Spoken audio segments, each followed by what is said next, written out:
Hare Krishna devotees எல்லாருக்கும் ஹரே கிருஷ்ணா. ஹரே கிருஷ்ணா மாதாஜி. ஹரே கிருஷ்ணா மாதாஜி, என்ன host பண்ணிடுங்க.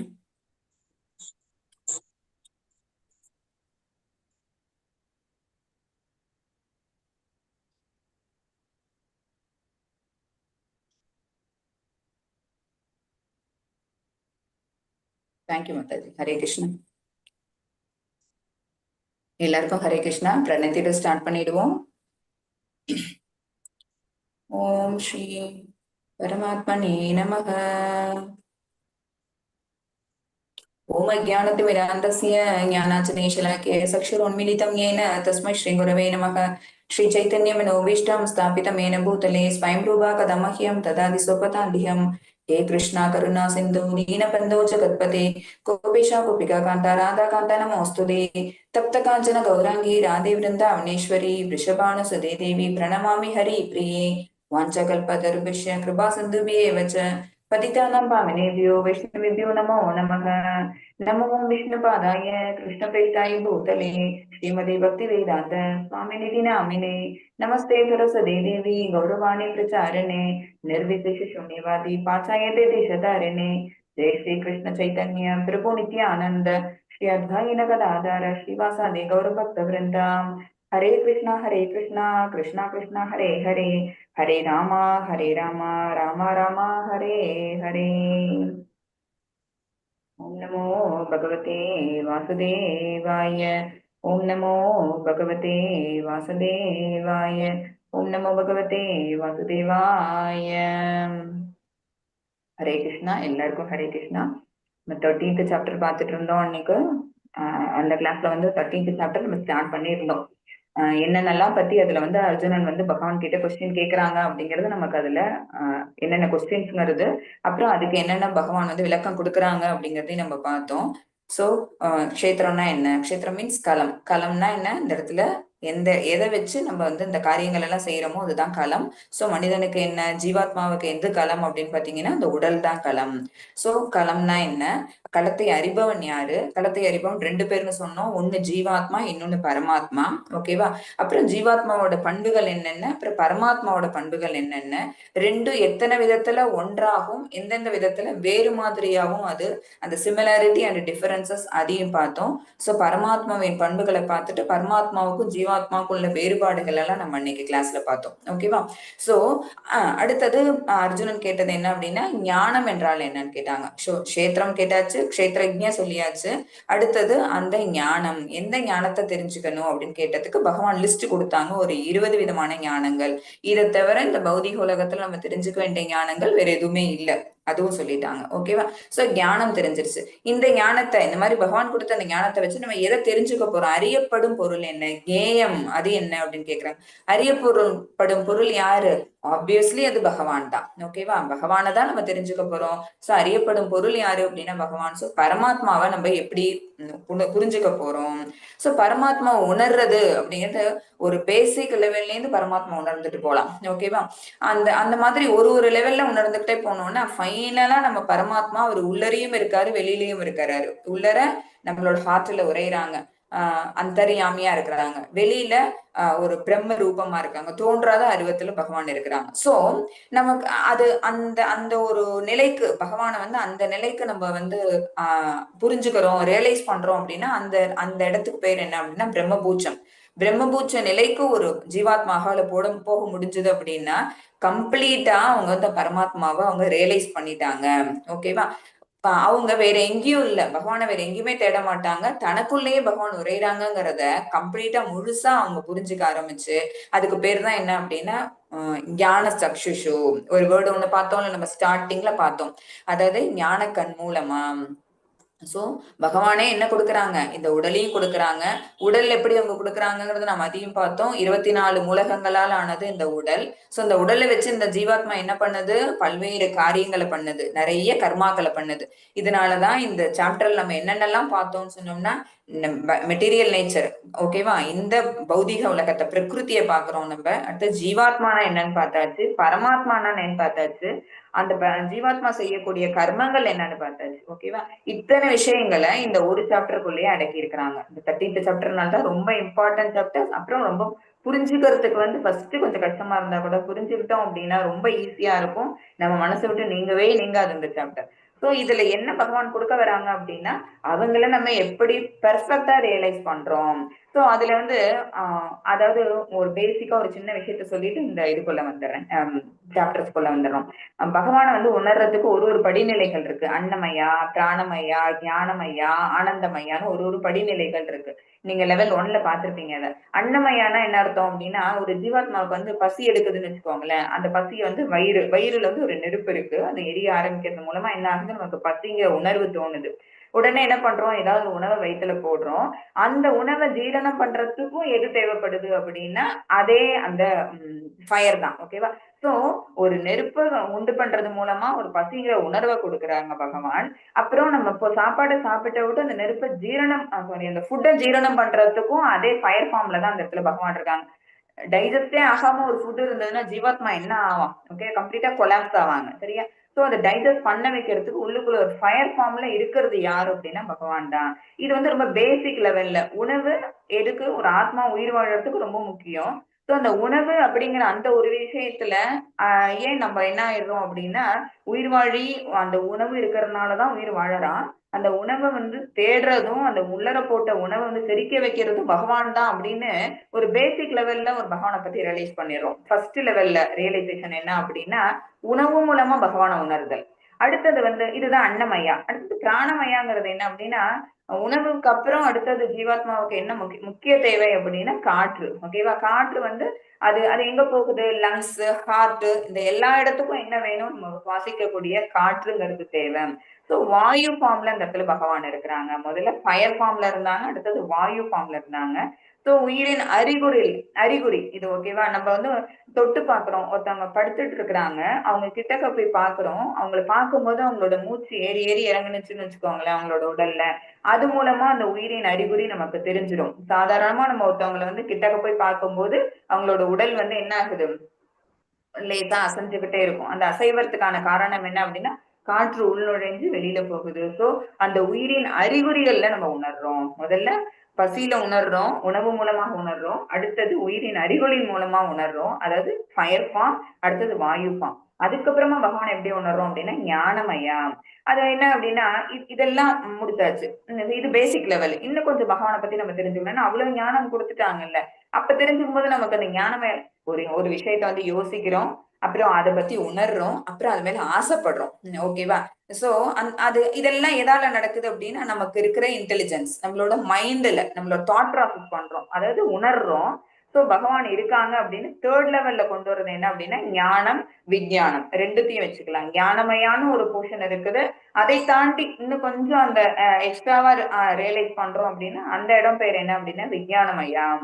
அந்த விஞ்ஞானமயாவே என்ன அப்படின்னா பிரம்மனை உணர்ந்துட்டோம் தான் அர்த்தம். அதுக்கு அப்புறமே மேற்கொண்டு இருக்கக்கூடிய ஃபைனல் படிநிலை என்ன அப்படின்னா ஆனந்தமயா. அது வந்து பூரணமா பகவானை நம்ம நம்பிடுறோம். அந்த ஆனந்தமயமான அந்த ஒரு தியான நிலைக்கு நம்ம போயிடுறோம். அதுதான் சச்சிதானந்த நிலைன்னு, அதாவது பகவான பூரணமா உணர்றது. அப்படி உணர்ந்த ஜீவாத்மாவை என்ன சொல்றோம் அப்படின்னா he is in பிரம்ம பூச்சா ஸ்டேட். பிரம்ம புச்சம் அப்படின்னா என்ன அர்த்தம்னா பகவானை கம்ப்ளீட்டா ரியலைஸ் பண்ணிடுறாங்க. இந்த சாப்டர்ல முக்கியம் என்ன அப்படின்னா பகவானை ரியலைஸ் பண்றதுதான். எப்படி ரியலைஸ் பண்ண முடியும் அப்படிங்கறத பகவான் இந்த இடத்துல சொல்லியிருந்தாங்க. நம்ம லாஸ்ட் கிளாஸ்ல இந்த இடத்துல நிறுத்தணும், படிப்போம். எல்லா உயிர்களுக்கும் இடையே பரமாத்மா பிரிந்திருப்பதாக தோன்றினாலும் அவர் ஒருபோதும் பிரிக்கப்பட முடியாதவர். பரமாத்மா எங்கேயோ இருக்கிறாரு, நம்ம இங்க இருக்கோம் அப்படின்னு கிடையாது, நமக்குள்ளேயே தான். பார்த்தோம்ல ஒரு ஸ்லைட்ல ஒரு 2 பறவை இருந்ததுல, ஒண்ணு கிழக்கு கிளை மாறி மாறி மாறி உட்கார்ந்துட்டு இருக்க பறவை, இன்னொன்னு ஒரே இடமா இருக்கும், அது நம்மளே திரும்பி பார்த்துட்டே இருக்கும், அது சாட்சி பறவை. அது யாரு, அதுதான் பகவான். சோ பரமாத்மா உள்ளுக்குள்ள இருக்கிறாங்க. அவங்க பிரிந்திருப்பதா யாருக்கு தோணும், முதல்ல பேசிக் லெவல்ல அந்த பக்தர்களுக்கு அப்படிதான் தோணும். பக்தர்னு கூட சொல்ல முடியாது. பேசிக் லெவல்ல இப்பதான் பகவானை பத்தி என்ன ஏதுன்னு ஸ்பிரிச்சுவல் லைஃப்க்குள்ள நம்ம கால் எடுத்து வைக்கிறோம் அப்படின்னா நமக்கு அப்படித்தான் தோணும். பகவானா அவர் கோயில்ல இருக்கிறாரே, அவரு வைகுண்டத்துல இருக்கிறாரே, ஓகேவா? அப்படிதான் யோசிப்போம். பட் அவர் அங்கெல்லாமும் இருக்கிறாரு, நம்ம உள்ளுக்குள்ளே இருக்கிறாரு. அவர் ஒருபோதும் பிரிக்கப்பட முடியாதவர். அவர் ஒருவராகவே இருக்கின்றார். பிரிக்கப்பட முடியாதவர்னா எப்படி நம்ம அதை உணர்ந்துக்கலாம் அப்படின்னா, அதுதான் இப்ப சொன்னேன். வாயு ஃபார்ம்ல இருக்கிறாங்க, அக்னி ஃபார்ம்ல இருக்கிறாங்க, நம்மளோட திங்கிங்ல இருக்கிறாங்க, இன்டெலிஜென்ஸா இருக்கிறாங்க. ஓகேவா? அவரே எல்லா உயிர்களுக்கும் காப்பவர் என்ற போதிலும் அழிப்பவரும் விருத்தி செய்வரும் அவரே என்பதை புரிந்து கொள்ள வேண்டும். அவரும் பகவான் தான் என்ன பண்றாங்க, அவங்க எக்ஸ்ட்ராவா தன்னை மேனிஃபெஸ்ட் பண்ணிக்கிறாங்க. பிரம்மாவாகவும் சிவபெருமானாகவும் அவங்களே தன்னை மேனிஃபெஸ்ட் பண்ணிக்கிட்டு ஒரு ஒரு குணத்துல அவங்க அதிபதியா இருந்துட்டு காக்குறது, அழிக்கிறது, அப்புறம் உற்பத்தி பண்றது, இந்த மாதிரி எல்லா விஷயங்களும் பகவான் தான் பண்றாங்க. ஹரே கிருஷ்ண மாதாஜி.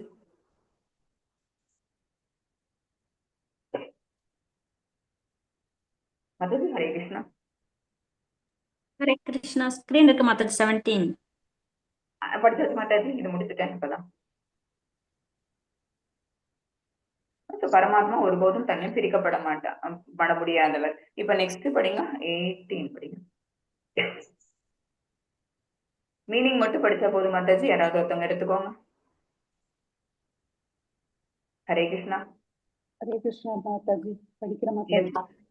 படிங்க மாதாஜி. பிரகாசிக்கும் பொருள்கள் எல்லாவற்றிற்கும் மூலம் அவரே. அவர் ஜடத்தின் இருட்டிற்கு அப்பாற்பட்டவராகவும் தோன்றாதவராகவும் உள்ளார்.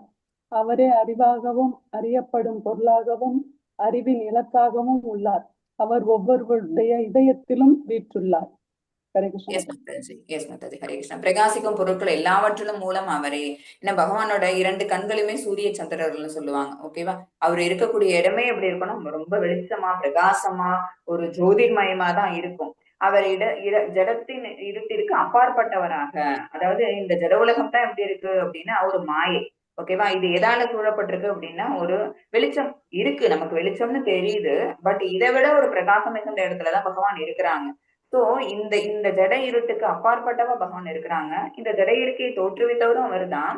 ஆனா அவர் எப்படி இருக்கிறாரு அப்படின்னா இதுல இருந்து விலகியே இருக்கிறாரு. ஏன்னா நம்ம அன்னைக்கு கிளாஸ்ல பார்த்தோம், அவர் நிர்குணவாதி. ஓகேவா? குணங்களுக்கு அப்பாற்பட்டவர். இந்த பௌதிக சட்ட திட்டங்கள் எல்லாத்தையும் ஏற்றினவர் அவராவே இருந்தாலும் கூட அவரு அதுக்கு கட்டுப்படுத்துபவரா தான் இருப்பாரே தவிர அதுக்கு அவர் கட்டுப்படுபவரா இருக்க மாட்டாங்க. அவரே அறிவாகவும் அப்புறம் அறியப்படும் பொருளாகவும். ஓகேவா? ஞானத்தை கொடுத்தது யாரு? அவர்தான்.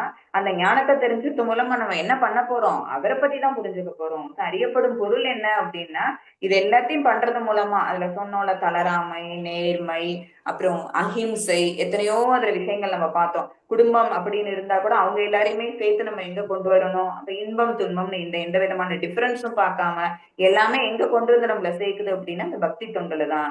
பக்தி தொண்டு பண்றது மூலமா நம்ம எங்க போறோம், நம்மளோட டெஸ்டினேஷன் என்னவா இருக்கும் அப்படின்னா பகவான் தான். அதுதான் அறியப்படும் பொருள்.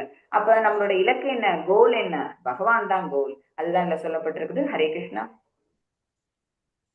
எஸ், சேம் தான் மாதாஜி. ஹரே கிருஷ்ணா.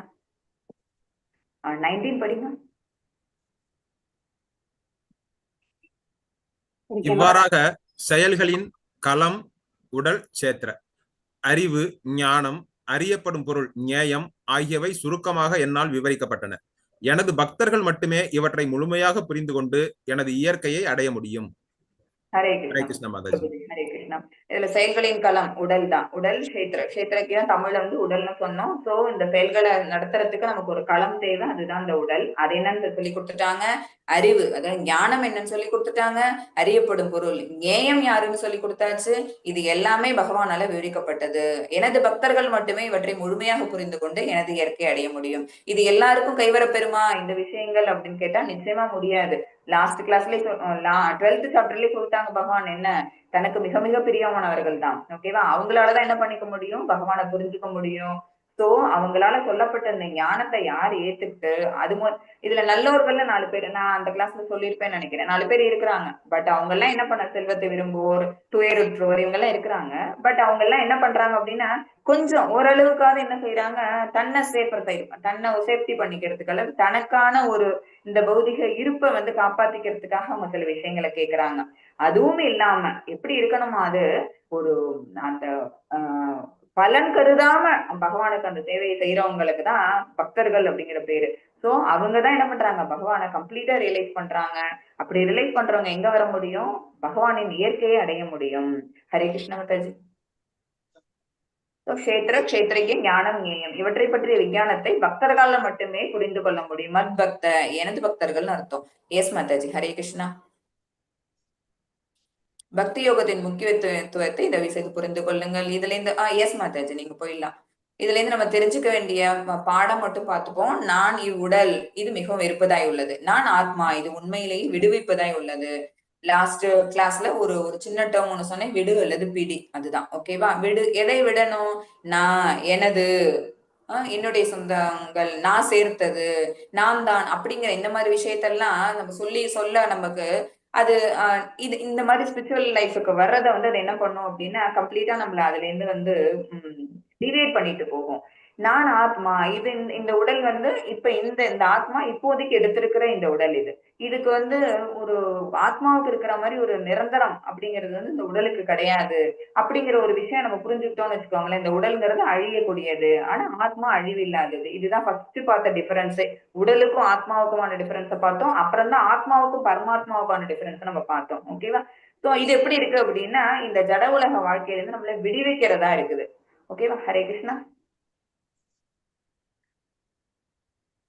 கட்டுப்பாட்டாளர்களாக இருக்க முயல்வதை விட நமது கட்டுப்பாட்டை நாம் கிருஷ்ணரிடம் அளித்தால் அது நமக்கு உண்மையான மகிழ்ச்சியை அளிக்கும். என்ன செய்யறோம் இங்க இந்த ஜட வாழ்க்கையில நமக்கு கிடைச்ச சில விஷயங்களை நம்ம பெருசா எடுத்துக்கிட்டு இருக்கிறத பூரா நம்ம ஆட்சி பண்ணணும், நம்மதான் அப்படிங்கிற மாதிரி பண்ணிட்டு நமக்கு கீழே ஒரு 10 பேரை வச்சுட்டு நம்ம அவங்கள கண்ட்ரோல் பண்ணணும் அப்படின்னு நினைக்கிறோம்.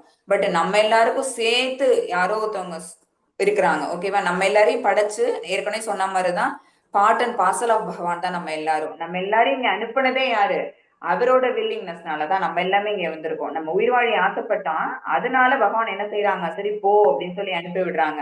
நம்ம எப்படி இங்க வந்தோமோ இங்க இருந்து நம்ம திருப்பி எங்க போகணும், நம்மளோட ஒரிஜினல் எட்டர்னல் பிளேஸ்க்கே நம்ம திருப்பி போகணும். சோ அப்ப கிருஷ்ணரோட நம்ம நாட்டம் கொள்ளணும்.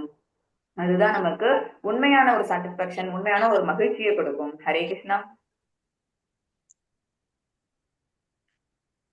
20 படிங்க மாதாஜி. ஹரே கிருஷ்ணா மாதாஜி. ஜட இயற்கையும் உயிர்வாழிகளும் ஆரம்பமற்றவை என்பதை புரிந்து கொள்ள வேண்டும். அவர்களது மாற்றங்களும் ஜடத்தின் குணங்களும் ஜட இயற்கையின் உற்பத்தி பொருள்களே. ஹரே கிருஷ்ண பிரபு. ஜட இயற்கையும் உயிர்வாழிகளும் ஆரம்பமற்றவை என்பதை புரிந்து கொள்ள வேண்டும். ரெண்டுத்துக்குமே என்ன இல்லை அப்படின்னா ரெண்டுமே அனாதியானது. உயிர்வாழிகள் அனாதியானவர்கள். என்ன 84 வகையான ஸ்பீஷிஸ் லட்சம் 84 லட்சம் வகையான ஸ்பீஷிஸ பகவான் தான் உண்டு பண்ணி இருக்கிறாங்க. ஓகேவா. சோ அந்த ஆத்மா வந்து இந்த இத்தனை வகையான ஸ்பீஷிஸ்ல எந்த உடலை வேணாலும் எடுக்கும். அது முன் ஜென்மத்துல செய்த கர்மாவை பொறுத்து அது அந்த உடலை எடுத்து வரும். சோ அது எப்படி இருக்கும், அனாதி காலத்தானது. எப்ப அது தோன்றுனுச்சு, எப்ப அதுக்கு முடிவு, இது எதுவுமே தெரியாது. பட் ஒன்னே ஒண்ணு மட்டும் நிச்சயம், அது மாறிக்கிட்டே இருக்கும். ஓகேவா. சோ அந்த ஜட இயற்கை மெட்டீரியல் நேச்சர் அதுவும் மாறதான் செய்யும், உயிர்வாழிகளும் மாறதான் செய்யும். அது இது வந்து எதனால மாறுது அப்படின்னு பாத்தீங்கன்னா ஒரே ஒரு முக்கிய காரணம் தான் அந்த ஜட இயற்கை குணம். ஓகேவா. சோ குணம் நல்லா இருந்தது, நம்ம சத்துவ குணத்துல இருந்தோம்னு வச்சுக்கோங்களேன். இப்ப இந்த வாழ்க்கையில நம்ம என்ன பண்ணிட்டு இருக்கோமோ இது வந்து என்ன ஆகுது, நம்மள பகவானை நோக்கி கொண்டு செல்லுது. சோ இப்ப நம்மளால ஃபுல்லா அச்சீவ் பண்ண முடியல அப்படின்னாலும் அடுத்த ஜென்மா நமக்கு கிடைச்சா கூட நம்ம என்ன செய்வோம், இதே மாதிரி ஒரு மனித உடலை எடுத்து இன்னும் நல்ல ஃபேமிலியில, இன்னும் பகவான கிட்ட சேவை செய்யக்கூடிய ஒரு இடத்துல, ஓகேவா, இன்னும் ஒரு ஸ்காலர்டு பர்சனா அந்த மாதிரி நம்மள பகவான் கொண்டு போய் வைப்பாங்க. ஓகேவா. சோ நம்ம இந்த குணம் தான் என்ன பண்ணுது, நம்ம எடுக்கக்கூடிய உடலை அதுதான் நிர்ணயம் பண்ணுது. அதனால ஜட இயற்கையின் குணங்கள் ரொம்ப முக்கியம். ஓகேவா. அந்த குணங்கள் இருக்கிறதுனாலதான் இந்த ஜட உடலை வந்து இந்த ஜீவாத்மா மாத்தி மாத்தி மாத்தி எடுத்துக்கிட்டு இருக்குது. ஓகேவா. சோ நம்ம ஒரு சர்டைன் பாயிண்ட்ல என்ன பண்ணிடுறோம், மேக்சிமம் நம்ம ரியலைஸ் பண்ணிட்டு நம்மள இந்த இதுல இருந்து ஐசோலேட் பண்ணிட்டே போனோம்னு வச்சுக்கோங்களேன், நிச்சயமா முக்திங்கிறது நமக்கு கிடைக்கிறதுக்கான வழிகள் நிறையவே இருக்கு. ஹரே கிருஷ்ண மாதாஜி. ஜீவன்களின் குணங்கள், இயற்கையின் குணங்கள், பரமாத்மாவின் குணங்கள் எவ்வாறு பக்குவம் அடையுது, இதுதான் நம்ம பார்க்க போறோம் நெக்ஸ்ட். எஸ் மாதாஜி. ஹரே கிருஷ்ணா. ஜீவன்களின் குணங்கள் என்னன்னு பார்ப்போம். அதாவது ஜீவாத்மாவோட குணம். ஆரம்பமற்றது. பௌதிக இயற்கையை அனுபவிக்க நினைப்பதால் உயிர் வாழ கஷ்டப்பட வேண்டியுள்ளது. பௌதிக இயற்கை நமக்கு இங்க என்ன கொடுத்துருக்குதோ இதை நம்ம என்ன பண்றோம், அனுபவிக்கணும்னு ஆசைப்படுறோம். ஓகேவா, இது என்னோடது, நான் இருக்கிற வரைக்கும் இது என்னோடது, இதை பல்கி பெருக வைக்கணும். ஒண்ணு கொடுத்தாங்களா 100 சாட்டிஸ்ஃபை ஆகுறோமா, 100,000 ஆகணும்னு பாக்குறோம், 1000 1 lakh ஆகணும்னு பாக்குறோம். சாட்டிஸ்பாக்சன்ங்கிறது எதுலயுமே நமக்கு இருக்கிறதுக்கு வாய்ப்பே கிடையாது. குணம் சார்ந்தவர்கள், குணத்தால ஆளப்படுபவர்கள். பௌதிக இயற்கை என்ன பண்ணுது, நம்மள அந்த விருப்பு வெறுப்புக்குள்ள ஆளாக்குது. எஸ், இயற்கையின் குணங்கள் என்ன அப்படின்னு பாத்தீங்கன்னா, ஆரம்பமற்றது, தற்காலிக தோற்றம். அதுக்கு ஆரம்பம் கிடையாது, ஆனா அது தற்காலிகமா. பகவான் எப்ப இந்த பௌதிக உலகத்தை படைக்கிறாங்க, பிரபஞ்சங்களை படைக்கிறாங்களே அப்படின்னா, அவங்க படைக்கிற மாதிரியே என்ன ஆகுது, பகவானோட ஒரு மூச்சுக்கும் என்ன ஆகுது, நிறைய பிரபஞ்சங்கள் இந்த அண்டங்கள் பூரா தோன்றிக்கிட்டே இருக்குது.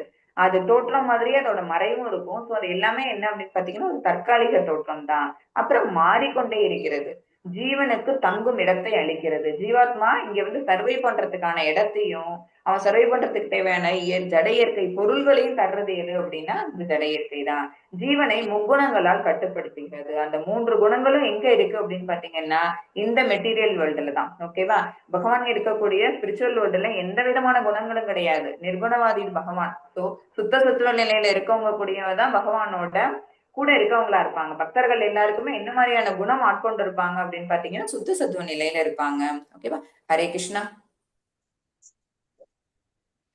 மீண்டும் மீண்டும் மீண்டும் இயற்கை என்னை தோற்கடிக்கிறது, நான் எனது அன்பை தவறான இடத்தில் செலுத்துகிறேனா.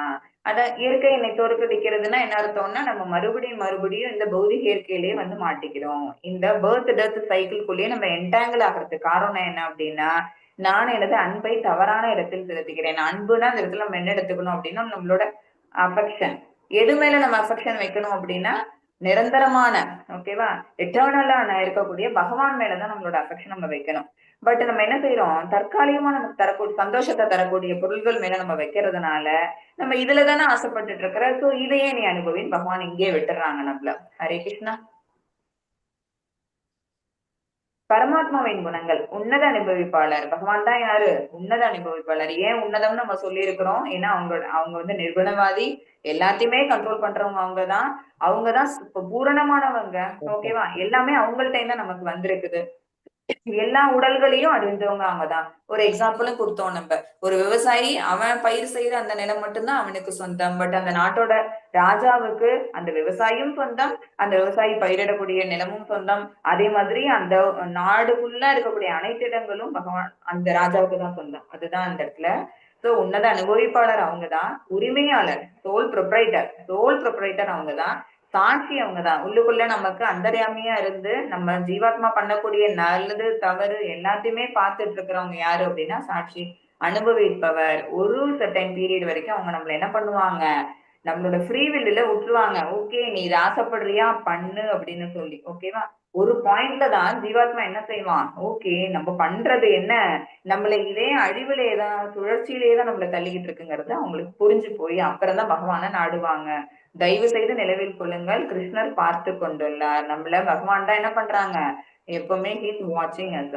சோ பரமாத்மா என்ன பண்றாங்க அப்படின்னா ஜீவாத்மா ஆசைப்படுது, அதனால இந்த பௌதிக இயற்கைய ஏற்படுத்தி போய் இந்த பௌதிக வாழ்க்கையை வாழ்ந்துட்டு வான்னு நம்மள அனுப்புனா நம்ம என்ன பண்ணணும் அப்படின்னா, இங்க வந்துட்டு நம்மளுக்கு என்ன காலம் கொடுத்திருக்காங்களோ அந்த காலம் வரைக்கும் இங்க நம்ம இருப்ப முடிச்சுட்டு நம்ம திருப்பி பகவான் கிட்ட திருப்பி அங்கேதான் ஒரு டிக்கெட் ஒண்ணு போட்டு வரோம் அப்படின்னா டூ அண்ட் ஃப்ரோம்னா திருப்பி அதே டெஸ்டினேஷன் தான் போகணும். நம்ம என்ன பண்ணிடுறோம், இங்கேயே வேற ஊருக்கு போயிட்டு வந்துட்டு இருக்கிறோம். ஓகேவா, வேற இடத்துல நம்ம இந்த பிறப்பு இறப்புங்கிற இந்த சுழற்சியிலே மாட்டிக்கிட்டு இருக்கிறோம். சோ பகவான் என்ன செய்யறாங்க அப்படின்னா, நம்மள இங்க ஃப்ரீவில் கொடுத்து அனுப்புற மாதிரி நம்ம இங்க வந்துட்டு பகவான மறக்காம நம்ம திரும்பி அவர்கிட்ட போறதுக்கான செயல்களை செய்யணும்.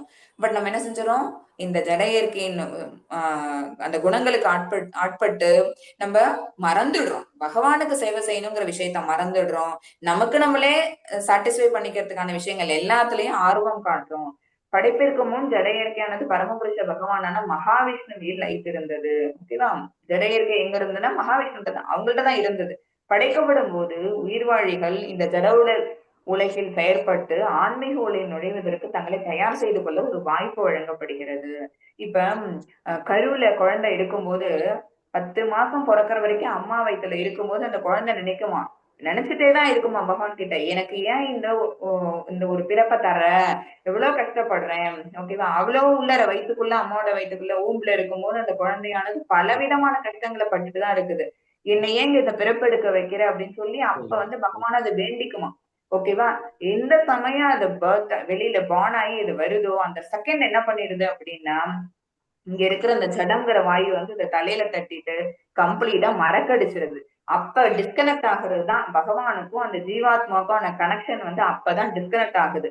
ஆகிற அந்த டிஸ்கனெக்ஷன் என்ன பண்ணணும், மறுபடியும் ரீகனெக்ட் பண்ண வைக்கணும். பட் என்ன பண்ணிடுறோம், இங்க சுத்தி வர இருக்கக்கூடிய எல்லா சென்சரி ஆப்ஜெக்ட்ஸ் எல்லாம் நம்மள என்ன பண்ணுது, அட்ராக்ட் பண்ணுது. ஓகேவா, இத பாக்கலாமா அங்க பாக்கலாமா, ஓகே அம்மா கூப்பிட்டாங்க கோயிலுக்கு போலாமா, ஃப்ரெண்டு கூப்பிட்டாங்க மூவிக்கு போலாமா, இப்படி நம்ம வந்து என்ன பண்ணிடுறோம், டைலமாக்கு போயிடுறோம். அந்த மாதிரி ரெண்டு இருவிதமான எண்ணங்கள், டியூயல் மைண்டே நம்மள்ட்ட இருக்கக்கூடாது.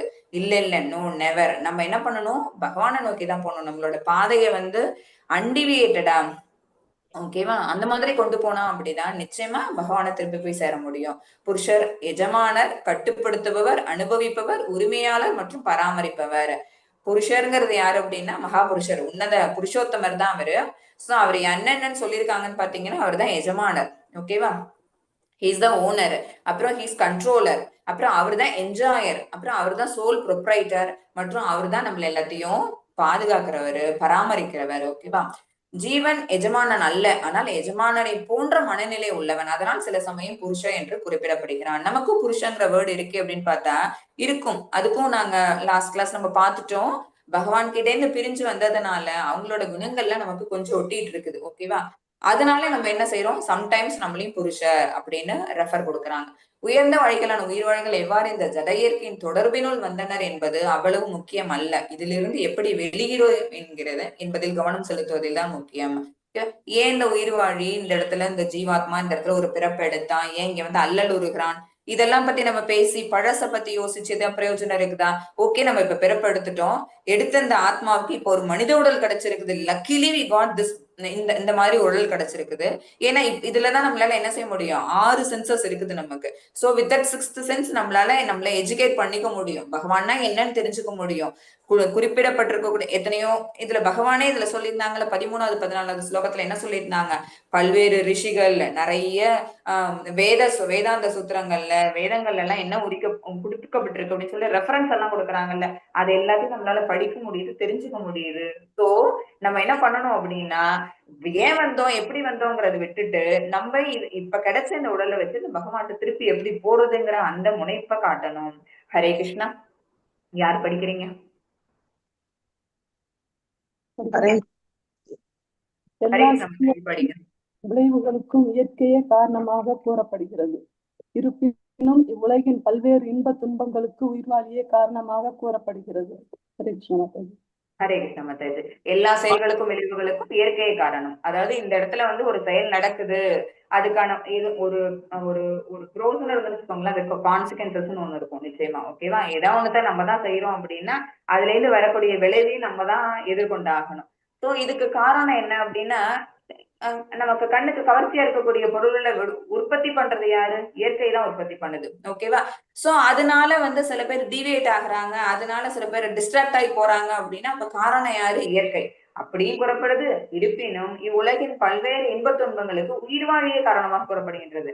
சரி, இயற்கை தான் அந்த மாதிரி விஷயங்களை படைச்சிருக்கு அப்படின்னா உயிர்வாழிக்கு சென்ஸ் இருக்குல்ல. ஓகேவா, சோ 5 விதமான புலன்கள் இருக்குது, கர்மேந்திரியங்கள் இருக்கு, ஞானேந்திரியங்கள் இருக்கு, மனம் இருக்கு. ஓகேவா, அடுத்தது புத்தி இருக்குது. மனம், புத்தி, அகங்காரம் 3 விஷயங்கள் பகவான் கொடுத்திருக்கிறாங்க.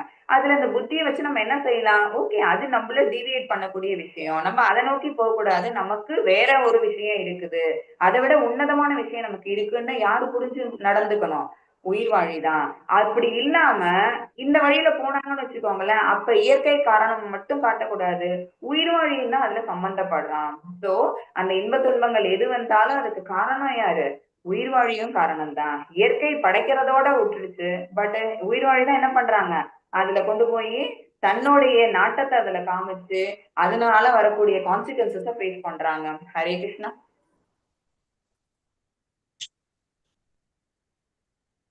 ஹரே கிருஷ்ண மாதாஜி. ஜீவனுக்கும் பிரகிருதிக்கும் இடையில் உள்ள உறவு. குணம்னு சொல்லிங்களா மத்தாச்சு, அது எப்படி இருக்கும் இந்த குணம்னா இதுதான். 3 விதமான குணங்கள் மேலேந்து நம்மள கட்டி இழுக்குது பாருங்க. பௌதிக இயற்கையில இருக்கக்கூடிய 3 குணங்கள், அந்த 3 பேருக்கும் 3 பேர் வைங்க. ரஜோ, தமஸ், சத்வ. ஓகேவா? இந்த இன்பம் துன்பம் இங்க நம்ம அனுபவிக்கிறோம் அப்படின்னா அதுக்கு காரணமே யாருன்னா அவங்க 3 பேர் தான். அந்த 3 பேரையும் யார் உண்டு பண்றா அப்படின்னா பிரகிருதியோட உபொருட்கள் தான். அதாவது ஜட இயற்கையின் உபொருட்கள் தான் அதெல்லாம். ஓகேவா? ஜீவன் என்ன பண்றான் அப்படின்னா அதால அந்த குணங்களுக்கு கட்டுப்பட்டு போய் அதால கிடைக்கக்கூடிய ரிசல்ட் என்ன? எய்தர் இன்பம் ஆர் துன்பம். ஓகேவா? அது ரெண்டுத்துக்கு நடுவுல அவன் மாட்டிக்கிறான். இப்படி பப்பெட் ஷோ மாதிரி. ஓகேவா? அந்த கையை தூக்கு அப்படின்னா சம்டைம்ஸ் அந்த கையை நம்ம தூக்கும் அப்படிங்கும் போது நமக்கு ஒரு நல்லது நடக்குது அப்படின்னா வேற ஒரு விஷயத்துல நமக்கு ஒரு கெடுதல், ஒரு துன்பம் ஒண்ணு நடக்கும். ஓகேவா? சோ நம்ம அப்ப என்ன ஆகுது, ஒரு பொம்மையோட கையை நம்ம பின்னாடி இருந்துட்டு ஆட்டுறது மூலமா அந்த முன்னாடி இருக்கிற பொம்மை எப்படி கையிலாட்டுறதோ, அதோட மூமெண்ட்ஸ் நமக்கு தெரியுதோ, அதே மாதிரிதான் நம்மள மேல இருந்து ஆட்சி பண்றது என்ன அப்படின்னா 3 குணங்கள்ல நம்மளோட புத்திய ஒழுங்கா யூஸ் பண்ணாததுனால இந்த குணங்கள் நம்மள ஆட்பட்டு போறோம். ஓகேவா? அது நம்மள கண்ட்ரோல் பண்ற மாதிரி வைக்கிறோம். நம்மளோட புத்தி சரியா இருந்ததுன்னு வச்சுக்கோங்களேன், இந்த குணங்களை நம்மளால கண்டிப்பா ஓவர் கம் பண்ணிட முடியும். 84 லட்சம் வகையான வேறுபட்ட உயிரினங்கள் உள்ளன. ஓகேவா? எத்தனையோ உயிரினங்கள் உள்ளன. குறிப்பிட்ட ஒரு உடலிலோ அல்லது மற்றதிலோ வாழ விரும்பும் உயிர்வாழியின் பல்வேறு புலனின்பங்களுக்கு ஏற்ப இவ்வுடல் எழுகின்றன.